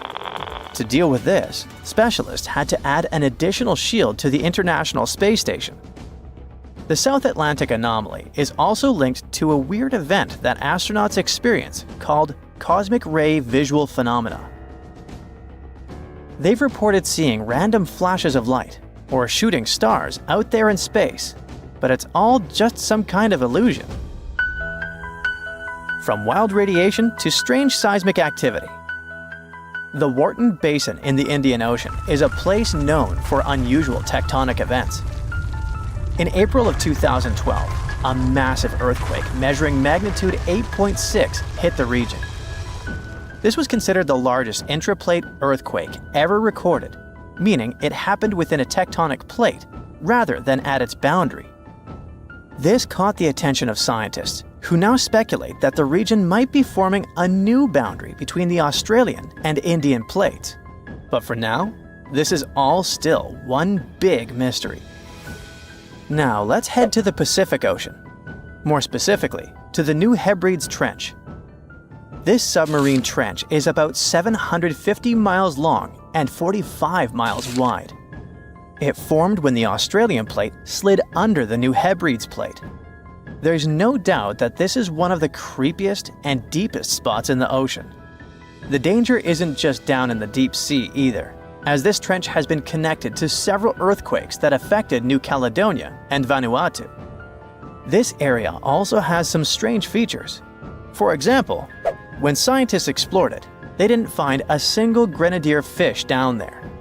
This type of fish is one of the most common deep-sea creatures you would expect to see in trenches around the Pacific. So why aren't they around the New Hebrides Trench? Maybe they know something we don't. The two remaining vile vortices are the North and South Poles. These two are on the opposite ends of the planet, but they share one thing in common: strange disappearances. One of the most famous stories from the North Pole happened in 1897. 3 brave explorers set out on a journey to reach the North Pole using a hot air balloon. But they never completed their mission. Their mysterious disappearance remains one of the most intriguing, unsolved mysteries in the history of Arctic exploration. The South Pole is also known for similar mysteries. It's believed that hundreds of people may be buried beneath the snow and ice of the coldest continent on Earth. Even with all the advancements in technology and knowledge, the South Pole can still be extremely dangerous for anyone who ventures there. The temperatures can drop to almost minus 130 degrees Fahrenheit, and the winds can get up to 200 miles per hour. And that's definitely enough reason to stay away. Now that you're familiar with the 12 vile vortices, let me tell you something even stranger. If you look at a map, you'll see that these places are arranged in a way that looks pretty similar across the globe. Here's the weird part. If you connect these spots where unexplained events have occurred, you actually form the geometric shape of an icosahedron. This could be just a huge coincidence, but the fact that these mystery spots align with this shape makes them even more intriguing. The moon shines brightly and illuminates the black water of the ocean. Thick fog descends on it in ominous silence. Then, it's suddenly broken by the creaking of wooden boards, followed by a rippling of the waves. Through the fog, you see the outline of an old, large ship. Its hull is rusty, and a strange cold is coming from it. But the most unsettling thing is that there's no one on the deck. The ship sails without a crew. No, this isn't a mythical Flying Dutchman, but a very real ghost ship. September 2nd, 2019. The British Royal Navy's ice patrol ship, called the HMS Protector, sails through the calm waters of the Atlantic Ocean. The time is 11 p.m. Some of the ship's crew are on deck, while others are sleeping in their cabins. The captain steers the ship and looks straight at the horizon. The sky is lit up by an orange twilight, and clouds float in the distance. Suddenly, against this beautiful landscape, one of the sailors notices the black silhouette of an unknown ship. The captain slows down and steers the ship a little closer to the mysterious vessel. This is an old cargo ship, 250 feet long. Attempts to contact the crew members lead to nothing. It seems the unknown boat is floating in the ocean by itself. There's no one on board, at least, no one alive. The deck of the ship creaks from rocking on the waves. The sun sinks below the horizon, and it gets dark. The ship looks terrifying. British sailors don't dare to climb on that strange deck. They take a photo, post it on the internet, and sail away. Many people on the internet will assume the sailors met a real ghost ship. 5 months later, we're in the village of Ballycotton in County Cork, Ireland. A local leaves the house early in the morning to go for a daily run. Music in his headphones, fresh cool air, and a scenic route are ideal conditions for a good workout. The jogger runs along the road on the coast of the Celtic Sea. There was a strong storm last night, and now the sea looks calm. The man runs along the top of a low cliff and notices a huge vessel. An old rusty cargo ship 250 feet long lies on the beach, right among the rocks. No people on board. It seems the ship has been here for ages, but the local is sure this vessel wasn't here yesterday. A little later, it turns out this is the same ship that the sailors from the HMS Protector saw 5 months ago, thousands of miles from this place. The cargo ship, called the Alta, was built in 1976. Nobody knows who used it all this time and for what purposes. It's only known that in 2017, the ship was purchased by a new owner and marked with the flag of Tanzania. It's important to say that almost all cargo ships are equipped with AIS, Automatic Identification System, which is needed to track ship movements in the ocean. Since 2015, something strange started happening with the Alta's AIS. The ship disappeared from the satellites, then reappeared again. Over the past few years, this ship had changed several names and flags.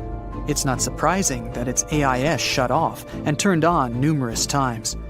It's said that some of those who disable AIS on their ships do so to hide outlaw activities. The ship's captain, whoever it was, clearly didn't want to show the Alta's movements. As AIS showed in 2017, the ship had sailed near Greek port cities. The Alta made 12 stops in 3 such cities in different parts of Greece. Then, the AIS signal disappeared, and 10 months later, the Alta reappeared near the northern coast of Africa, 1,200 miles from Greece. In September of 2018, the ship was sailing about 1,400 miles southeast of Bermuda, and at that time, the crew members started having problems. There were 10 people on board the Alta. On September 19th, the ship's engine failed right in the middle of the Atlantic Ocean. The nearest shore was very far away. The ship began to drift. As days passed, the crew couldn't fix the vessel. Food supplies were running low. The crew started to panic and tried to contact someone. The situation got worse as a strong hurricane was approaching the place where the ship broke down. Crew members contacted the U.S. Coast Guard.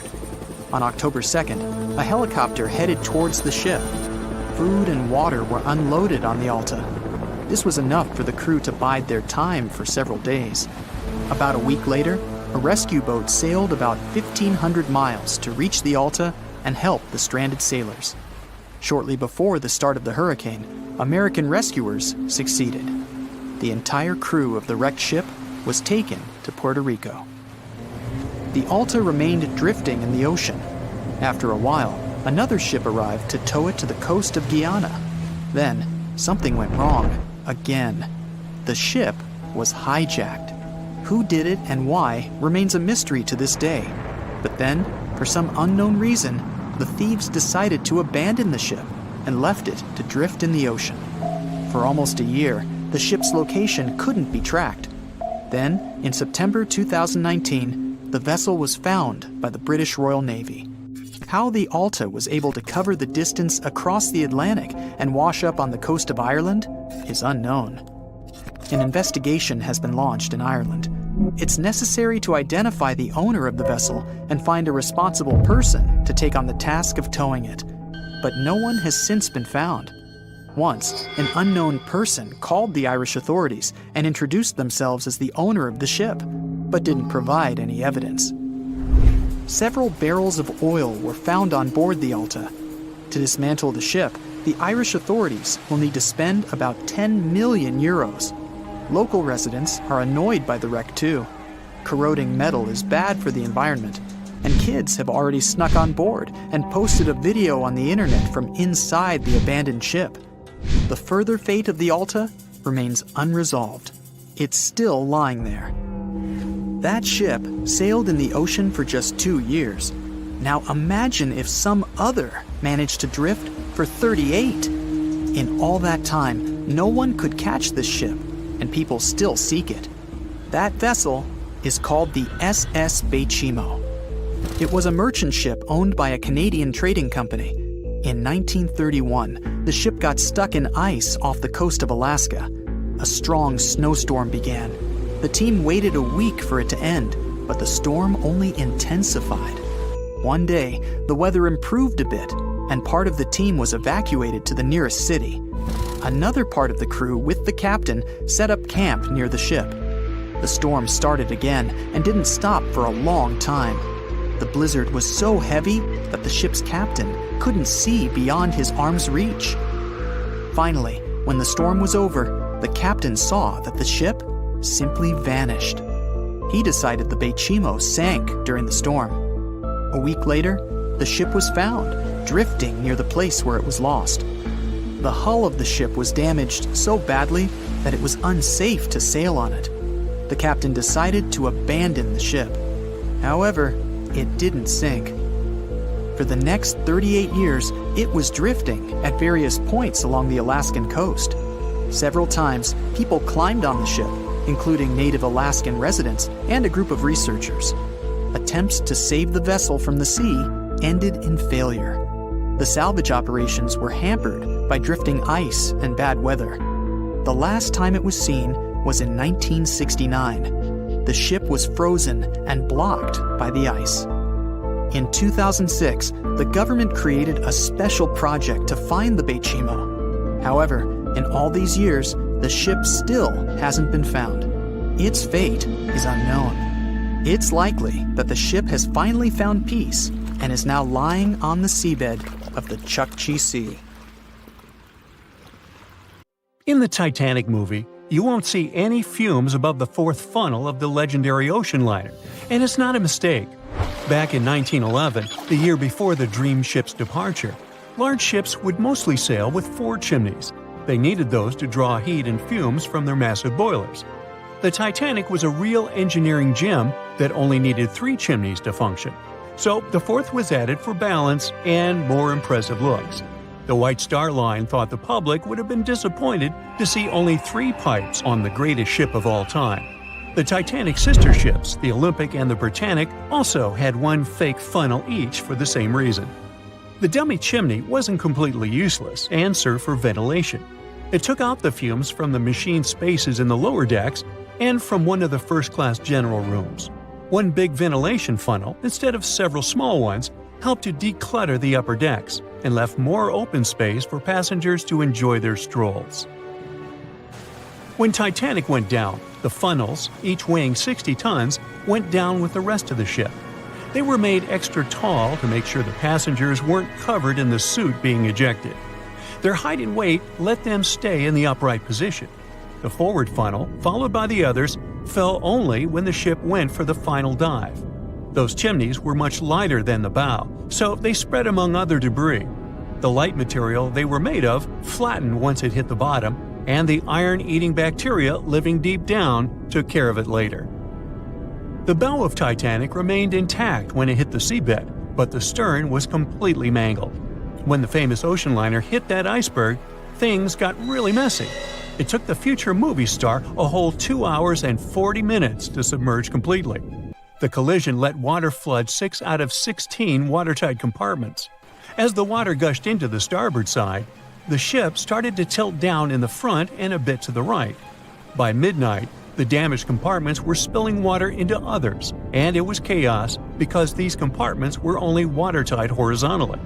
Soon enough, water started flooding through the anchor chain holes, and by 2 a.m., the bow was sinking, and the stern's propellers were lifted out of the water.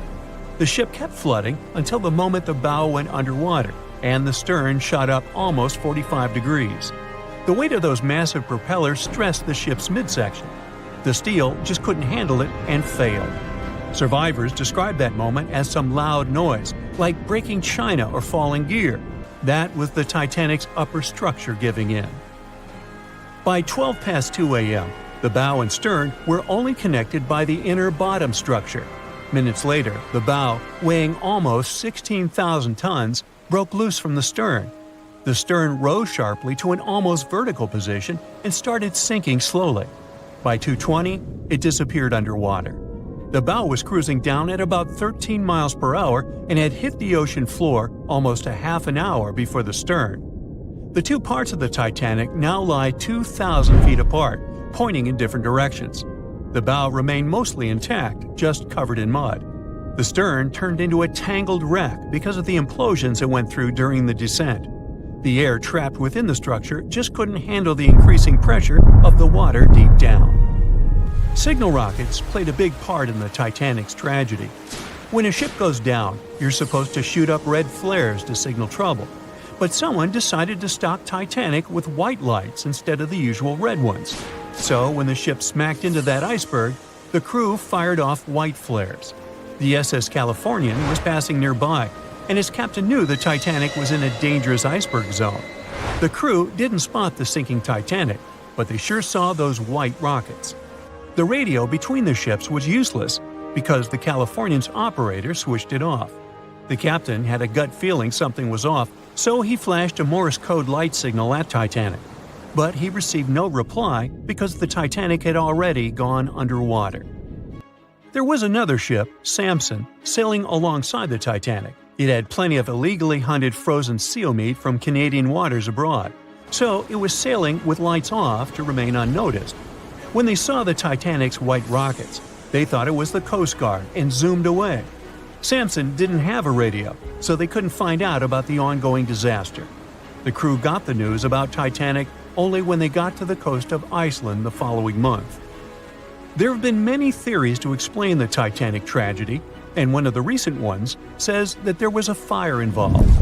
An Irish journalist went full detective for decades, digging into the mystery, and stumbled upon a game-changer. He came across a photo album that had been hiding from the public for a century after the tragedy. In the pictures, taken at the Harland and Wolff shipyard in Belfast, Northern Ireland, just over a week before the liner sailed, you can clearly see a massive 30-foot black spot on the ship's hull. Maloney researched the photos and eyewitness testimony from the time and claimed that a fire spontaneously broke out inside of one of Titanic's enormous coal bunkers. It was raging for a whole 3 weeks and messed with the metal, critically weakening a crucial segment of the ship's hull. Back then, most ships had just one hull, so it was the only skin the Titanic had. That's why the iceberg managed to punch a hole through the ship so easily. If it hadn't been for the fire, the Titanic might have shrugged off that iceberg collision. The company operating the liner knew about the fire, but they decided to conceal that fact. They didn't want any negative stories in the press as they faced some serious competition in transatlantic voyages. The Titanic was sold out, so they stocked up on coal and made it sail. The moon might have also played a role in the sinking. Our satellite heavily affects tides on the Earth. The closer it is to our planet, the stronger the tides are because of the increasing gravity of the moon. Back in 1912, the moon was so close it made several glaciers in Greenland break apart. Massive chunks of ice that broke off from the glaciers started floating south. The supermoon event came just 6 minutes after a spring tide. During new and full moons, the alignment of the moon, the Earth, and the Sun makes their combined gravity reach its peak. And the day before, our planet had come the closest to the Sun that year, which made the gravity even stronger. This mixture of events created perfect conditions for one of the most powerful tides in history. It created the perfect conditions for the icebergs breaking off from Greenland's glaciers to move freely. Opponents of this theory say that the difference in tidal force wasn't actually that big, and it couldn't have been the main cause of the sinking. The iceberg tore down the side of the ship, leaving a huge opening in the hull. It wasn't a continuous rip, and damage was caused in several places. Some experts believe the ship would have survived the iceberg if it had hit head-on. The Titanic had watertight compartments designed to prevent flooding in case of a collision. Only the first 3 or 4 of these compartments would have been flooded. This could have helped save a lot of lives. Supporters of this theory put the blame for the disaster on First Officer William Murdoch. Huge, fast-moving ships don't just turn in a matter of seconds like a speeding car. It takes minutes. When Murdoch realized the collision was inevitable, he tried dodging left to avoid a direct hit. But despite his efforts, the ship still collided with the iceberg. You know the rest. The cause of the Titanic crash was an iceberg, or so we've always been told. But new research has come to light that debunks this theory. On April 15, 1915, Titanic, the biggest ship of its time, completely disappeared under the ice-cold surface of the Atlantic Ocean. It's hard to believe that such a massive and expensive creation could be destroyed by one simple iceberg, right? Well, recent findings suggest that the real cause of the disaster was a fire, not an iceberg. For over 3 decades, journalist Sinan Maloney has dedicated himself to studying the sinking of the Titanic. During his research, he made a significant discovery that shed new light on the well-known story. Maloney discovered a massive black spot on the hull of the Titanic, which measured an impressive 30 feet in length. He found it thanks to an unpublished album of photographs that showcased the construction and preparation of the ill-fated ship's first and final journey. Can you believe that most probably the fire on the Titanic had been burning at extreme temperatures for 3 whole weeks before anyone noticed it? Crazy, right? Apparently the high temperature corrupted the metal, making it 75% weaker. That's why the iceberg was able to make a hole in the ship. If not for the fire, the Titanic might have survived the crash because the iceberg apparently hit the exact spot we are talking about. And this is only one link in the chain of incredible coincidences that brought the Titanic down. The people in charge of the Titanic knew about the fire and knew the ship shouldn't have set sail. But they didn't want to go bankrupt and cancel the trip, especially since there was a coal shortage due to miners being on strike. The trip was already sold out, and there were no alternatives. Other ships canceled their trips due to low demand. Everyone wanted to board the Titanic, so the management bought up all the coal they could find, even from other ships, and set off. It was all about making money. To hide the truth, they turned the ship's hull so that the marks weren't visible from the dock and faced the sea. This way, the passengers wouldn't see them. Here's another sad twist in the Titanic's story. Back then, there weren't any sonar systems to detect danger, so specially trained people had to watch out for threats using binoculars. But the binoculars on the Titanic were locked away in a special compartment, and the only person with the key, Second Officer David Blair, was replaced last minute before the ship took off. He forgot to hand the key over to his replacement. This mistake wasn't discovered until 3 days later when the ship was already at sea. If they had the binoculars, they might have seen the iceberg in time and avoided the crash. But even if they had the binoculars, they might not have been able to avoid the crash because the Titanic was going faster than it was supposed to. They were behind schedule and didn't want to ruin the ship's reputation, so they were going way beyond the speed limits the ship's construction could sustain. One of the biggest mistakes made on the Titanic was the decision to not include enough lifeboats. Even though the ship needed around 60 of them to contain all the passengers, it was only equipped with 20. The designer, Alexander Carlisle, had initially planned for 48 lifeboats, but this number was reduced for aesthetic purposes. Apparently, having too many lifeboats would have made the deck look too cluttered. These 20 boats were only able to hold a third of the passengers on board, which was not nearly enough to save everyone in the event of an emergency. What's even more shocking is that this number of lifeboats was technically legal at the time. Regulations for lifeboats were based on the tonnage of the ship, not the number of passengers. This means that even though the Titanic was carrying thousands of people, it still met the legal requirements for lifeboat capacity. Another serious mistake made by the crew was the decision to cancel the lifeboat drills scheduled for the day of the disaster.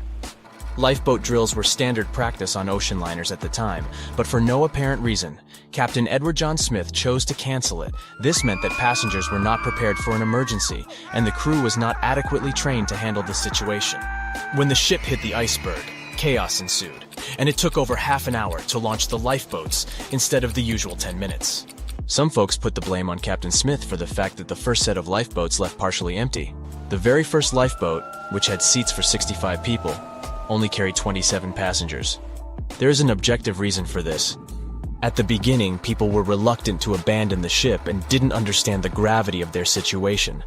In 2012, researchers uncovered that Captain Smith failed his initial navigation exam. Although he eventually passed, some people wonder if this could have played a role in the disaster. During the Titanic's final moments, the crew attempted to send out distress signals to nearby ships, including the Californian. However, the Californian failed to respond to the flares shot into the sky, and the captain ultimately lost his job as a result of this negligence. However, recent research has exonerated the captain and proved his innocence. It turns out that light refraction, caused by layers of cold air below warmer air, created mirages that distorted the signals from the Titanic. This phenomenon had been observed by other ships sailing in the area and is now believed to be the reason why the lookouts on the Titanic missed the iceberg completely. Historian Tim Malton supports this theory and has further contributed to our understanding of this event. It's unfortunate that the captain of the Californian lost his job due to circumstances beyond his control, but it's better late than never that his reputation is cleared. Whatever the reason for Titanic's crash was, it still keeps the minds of scientists busy to this day. But let's see what the buzz was all about. What made the Titanic so famous and unique? The Titanic was massive, standing at 175 feet tall and nearly 900 feet long. The ship was so enormous that even the officers took over 2 weeks to memorize all the decks and passageways. You could be walking miles along its corridors. The construction cost of the ship was a whopping $7,500,000, which would be equivalent to about $166 million in the mid-2010 ES, due to inflation. Interestingly, the production cost of the Titanic movie in 1997 was even higher at $200 million. Building the Titanic was no small feat, and it required a labor force of 3,000 men who worked 6 days a week for 26 months. The job was difficult and dangerous, and workers had to complete tasks at the height of a 20-story building without safety ropes. Nevertheless, they were paid a competitive wage of £2 a week, which was considered good pay at the time. The inside of the Titanic was inspired by the luxurious Ritz Hotel in London. The most impressive feature of the ship's interior was the grand staircase, which extended through 7 of the ship's 10 decks. The staircase was adorned with ornate paintings, bronze cherubs, and oak paneling. The first-class passengers had access to an impressive array of facilities, including a heated swimming pool, Turkish bath, gym, squash court, beauty salon, and even a stylist to help them prepare for dinner. First-class passengers on the Titanic were pampered to an extraordinary extent. They had their own onboard newspaper, the Atlantic Daily Bulletin, and even their dogs were taken care of with a special area where they could be fed, walked, and trained during the voyage. The first-class meals were a grand affair, with 13 courses and a different wine for each course. These dinners could last up to 5 hours, and they were certainly something to look forward to. With such opulence and luxury on board, it's not surprising that so many people were eager to take the first trip on the Titanic.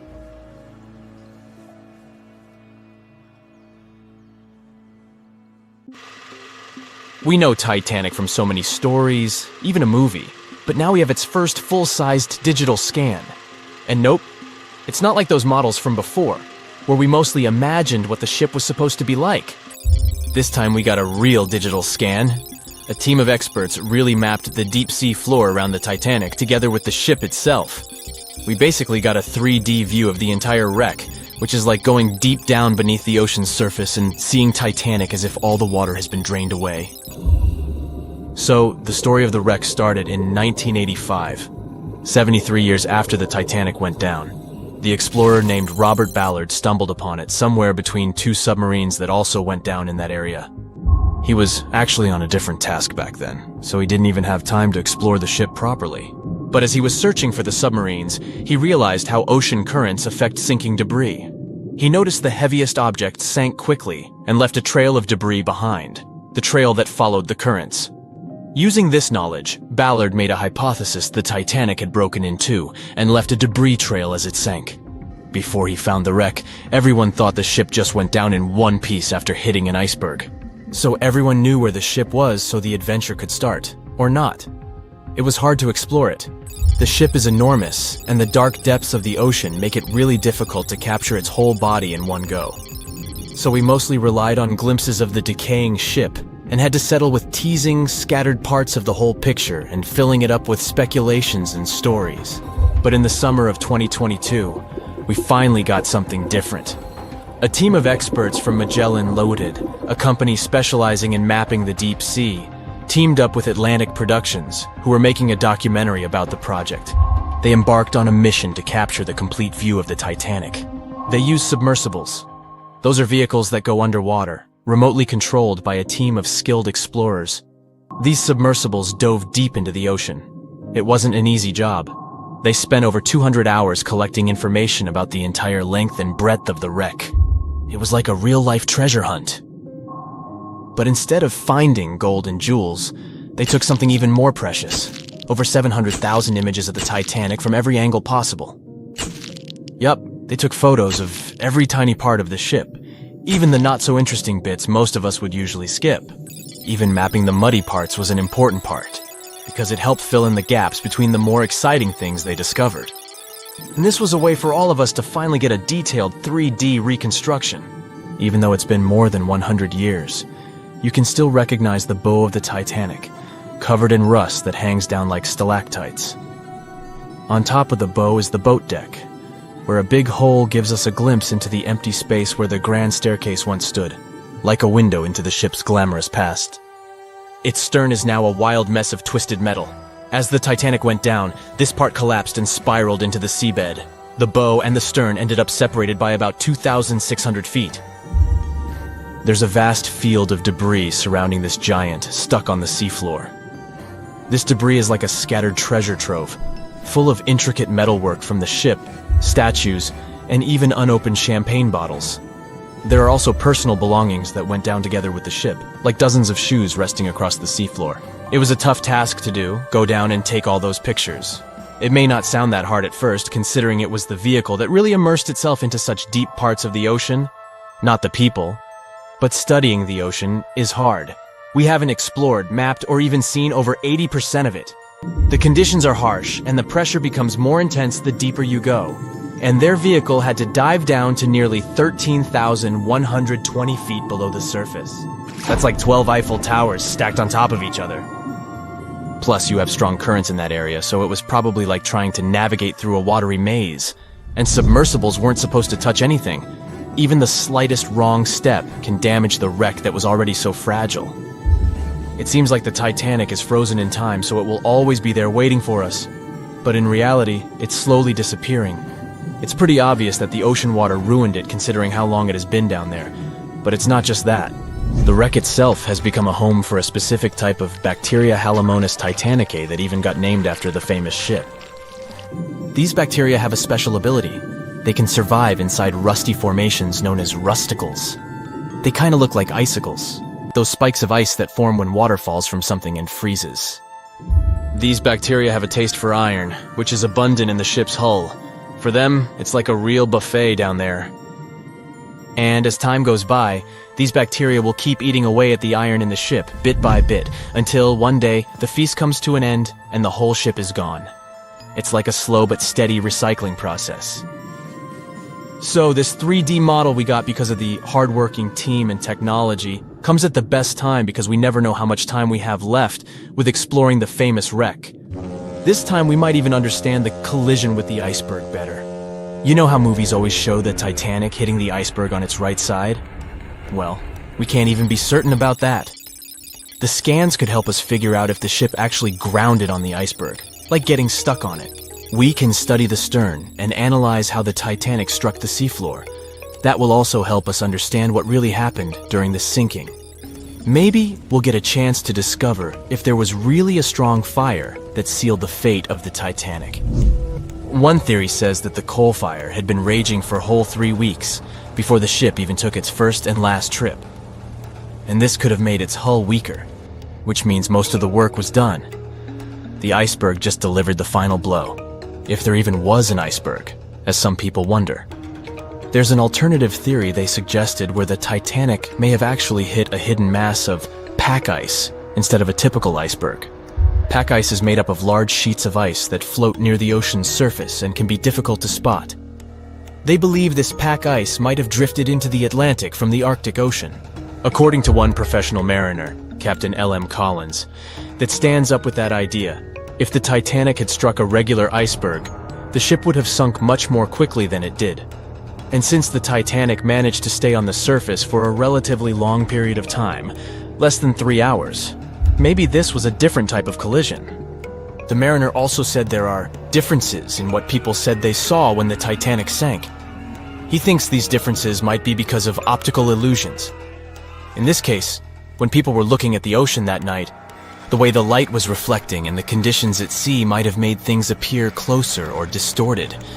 So when they saw something in the water, it might not have been exactly what they thought it was. Whether it was an iceberg or something else.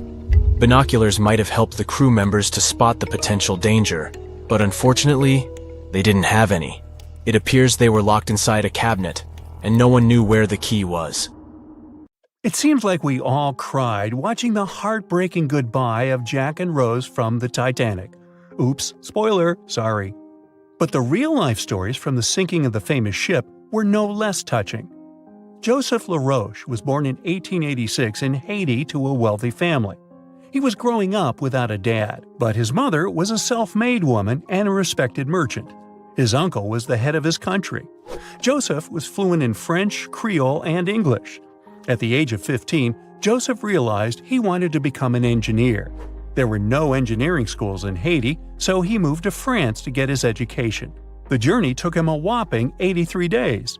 Still, in his student years, Joseph met Juliet in a suburb of Paris through a mentor. They soon became friends, and then it grew into something bigger. The couple decided to get married. There was only one problem. Joseph couldn't find a well-paid qualified job even after completing his studies because of racial discrimination. The intelligent young man realized he could do better. Plus, he needed to provide for his growing family. His third kid was on the way. His uncle back in Haiti promised he'd help Joseph secure a job as a mathematics professor. His mother was overjoyed that her son and his family would be living in Haiti. She bought them first-class tickets for the French liner La France as a reunion gift. But that liner had really weird rules separating parents from their offspring for meals. The LaRoches didn't want to leave their youngsters and make them feel sad on a trip across the ocean. So they decided to trade their first-class tickets for La France for second-class tickets for RMS Titanic's maiden voyage. The Titanic was all the hype, and it didn't separate families, so it looked like a great deal. They planned to change for another ship in New York that would take them straight to their final destination in Haiti. The family boarded the Titanic on April 10, 1912, at Cherbourg. They had 3 days to enjoy the luxurious staterooms, a dining salon, a library, and 3 outdoor promenade decks available to second-class passengers. Juliet sent a letter to her father from Titanic's final stop in Queenston, Ireland. She told him they were more than happy with the accommodation. They had 2 bunks in their cabin and a couch that converted into a bed for their youngest family members. The family made friends with some nice co-passengers with whom they had traveled together from Paris. She thought they had been the only other French people on board, so they sat together for meals. Juliet mentioned they had all spent time together on the deck of the liner. She also wrote the people on board were friendly, although some sources say the family had gone through quite a lot of mean stares, gossip, and remarks. On the night of April 14th, their exciting journey came to an abrupt end. Even though Titanic's wireless operators had received warnings about drifting ice from nearby ships, the liner continued to plow ahead at full throttle. It was around 11:40 p.m.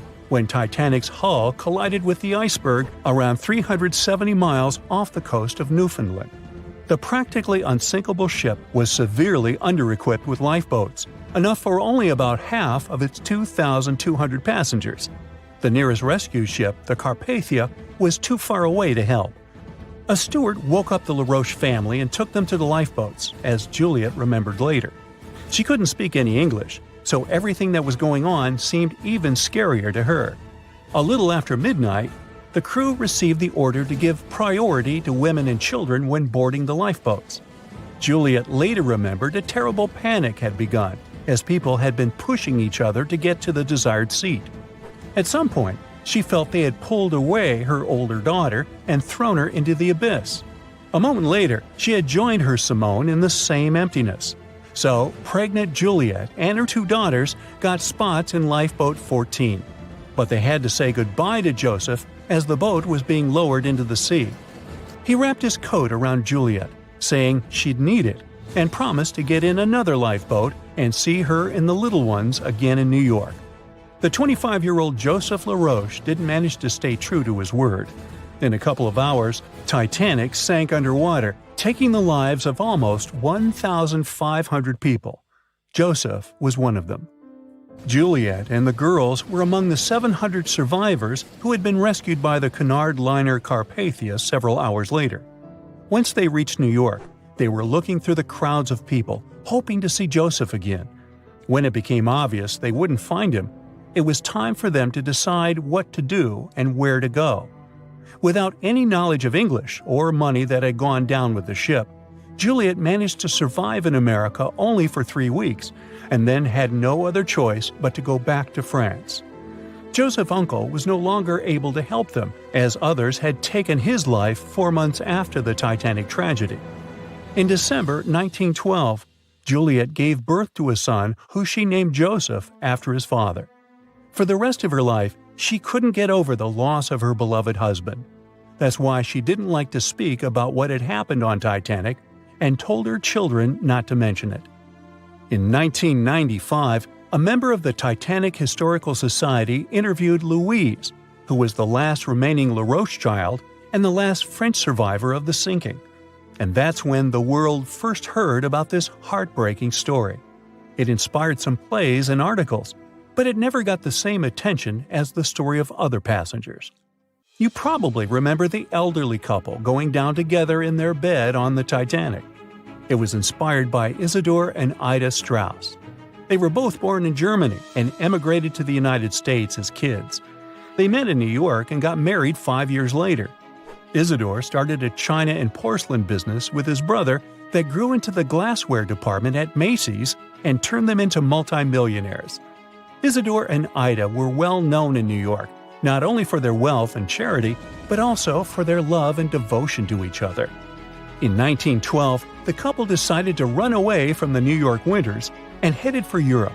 By that time, they'd already been married for 40 years. In early April, it was time for them to sail back home to New York. They normally traveled on huge German liners, but at that time, they couldn't resist the hype of everyone talking about that new luxury liner, the RMS Titanic. That's how they ended up in one of the first-class private suites at the top of the ship. The Strauss couple spent their evenings dining in front of a live orchestra in a hall filled with fancy furniture and expensive wooden paneling. On the night of April 14th, they felt a slight tremor and then left their private suite and waited for instructions from the crew. They told the passengers not to lose their passes, as they'd need them when everyone got back on board. But the ship was going under. The Strauss couple were standing next to Lifeboat 8. Mr. Strauss, who was 67 at the time, was offered a seat with his wife because of his age. He refused it, saying he was not too old to sacrifice himself for a woman. He wanted to wait and make sure no women and kids were left behind. Ellen Bird, Ida's maid, hesitated before getting on the lifeboat, but Ida told her to go. She took the easy decision not to leave her husband on the sinking ship. Ida took off her beautiful mink coat and handed it to her shivering maid, saying she wouldn't be needing it anymore. Isidor didn't manage to convince her to save herself, so they stayed together till the end. Some of the surviving first-class passengers later remembered they had seen the couple standing peacefully on the deck, holding hands, just waiting. It was the start of 1912. A giant chunk of ice broke off a glacier in southwest Greenland. The ice was made up of snow that had fallen thousands of years before the event, perhaps as far back as when mammoths still roamed the earth. The iceberg started its journey. It was a huge thing, more than 1,700 feet long and weighing over 75 million tons. It was also a very peaceful chunk of ice. It steered clear of ships and busy transport routes. And then, it somehow floated much further south than other bergs did. Our iceberg was lucky. Others melt long before they get to these low latitudes. Out of up to 30,000 icebergs that drift away from Greenland's glaciers, only 1% ever make it all the way to the Atlantic. Even after melting into the water for months, this massive block of ice was still almost twice as heavy as the Golden Gate Bridge. The iceberg's top part was towering 10 stories over the ocean's surface. Several days before our iceberg made it to the Atlantic Ocean, a magnificent ship left port. It was a luxury liner carrying more than 3,000 passengers and crew members. At that time, it was the largest ship ever built. It was the Titanic. The collisions happened on April 14th, when the ship was in the North Atlantic, 370 miles away from Newfoundland. Unable to divert its course, the ship ruptured at least 5 of its hull compartments. They started to fill with water at an alarming speed. The Titanic's compartments weren't capped at the top. That's why the water spilled over and started to flood each succeeding one. The front of the ship began to sink, causing the back part to lift vertically into the air. And then, with a deafening roar, the liner broke in half. The rest is history. But what happened to the iceberg after that? On April 15th, the German ocean liner SS Prinz Adalbert was sailing through the North Atlantic. It was traveling a few miles away from the place where the Titanic had sunk several hours prior. The German ship's chief steward, who hadn't learned about the disaster yet, saw an iceberg. What drew his attention was a large streak of red paint going along the iceberg's base. Surprised, the man took a photo of his discovery. He thought the paint meant a ship had hit the iceberg within the past 12 hours. The next person who saw the iceberg, and took another photo of it, was the captain of a vessel laying deep-sea telecommunication cables. The ship was sent to help in the area where the Titanic had sunk. The captain later claimed the iceberg he'd seen had been the only one in that area, plus the red paint. It wasn't difficult to connect the dots. In 2015, one of these photos sold at auction for over $32,000. And still, experts are unsure whether the image really shows the infamous block of ice. It might be a simple iceberg that had been floating nearby at that time. The great unsinkable ship was gone, sunk into the bottom of the North Atlantic, where it remains to this day. But the iceberg continued on its way, perplexing a few witnesses and slowly melting into the surrounding water. It would vanish completely before the end of the year. That's it for today. So hey, if you pacified your curiosity, then give the video a like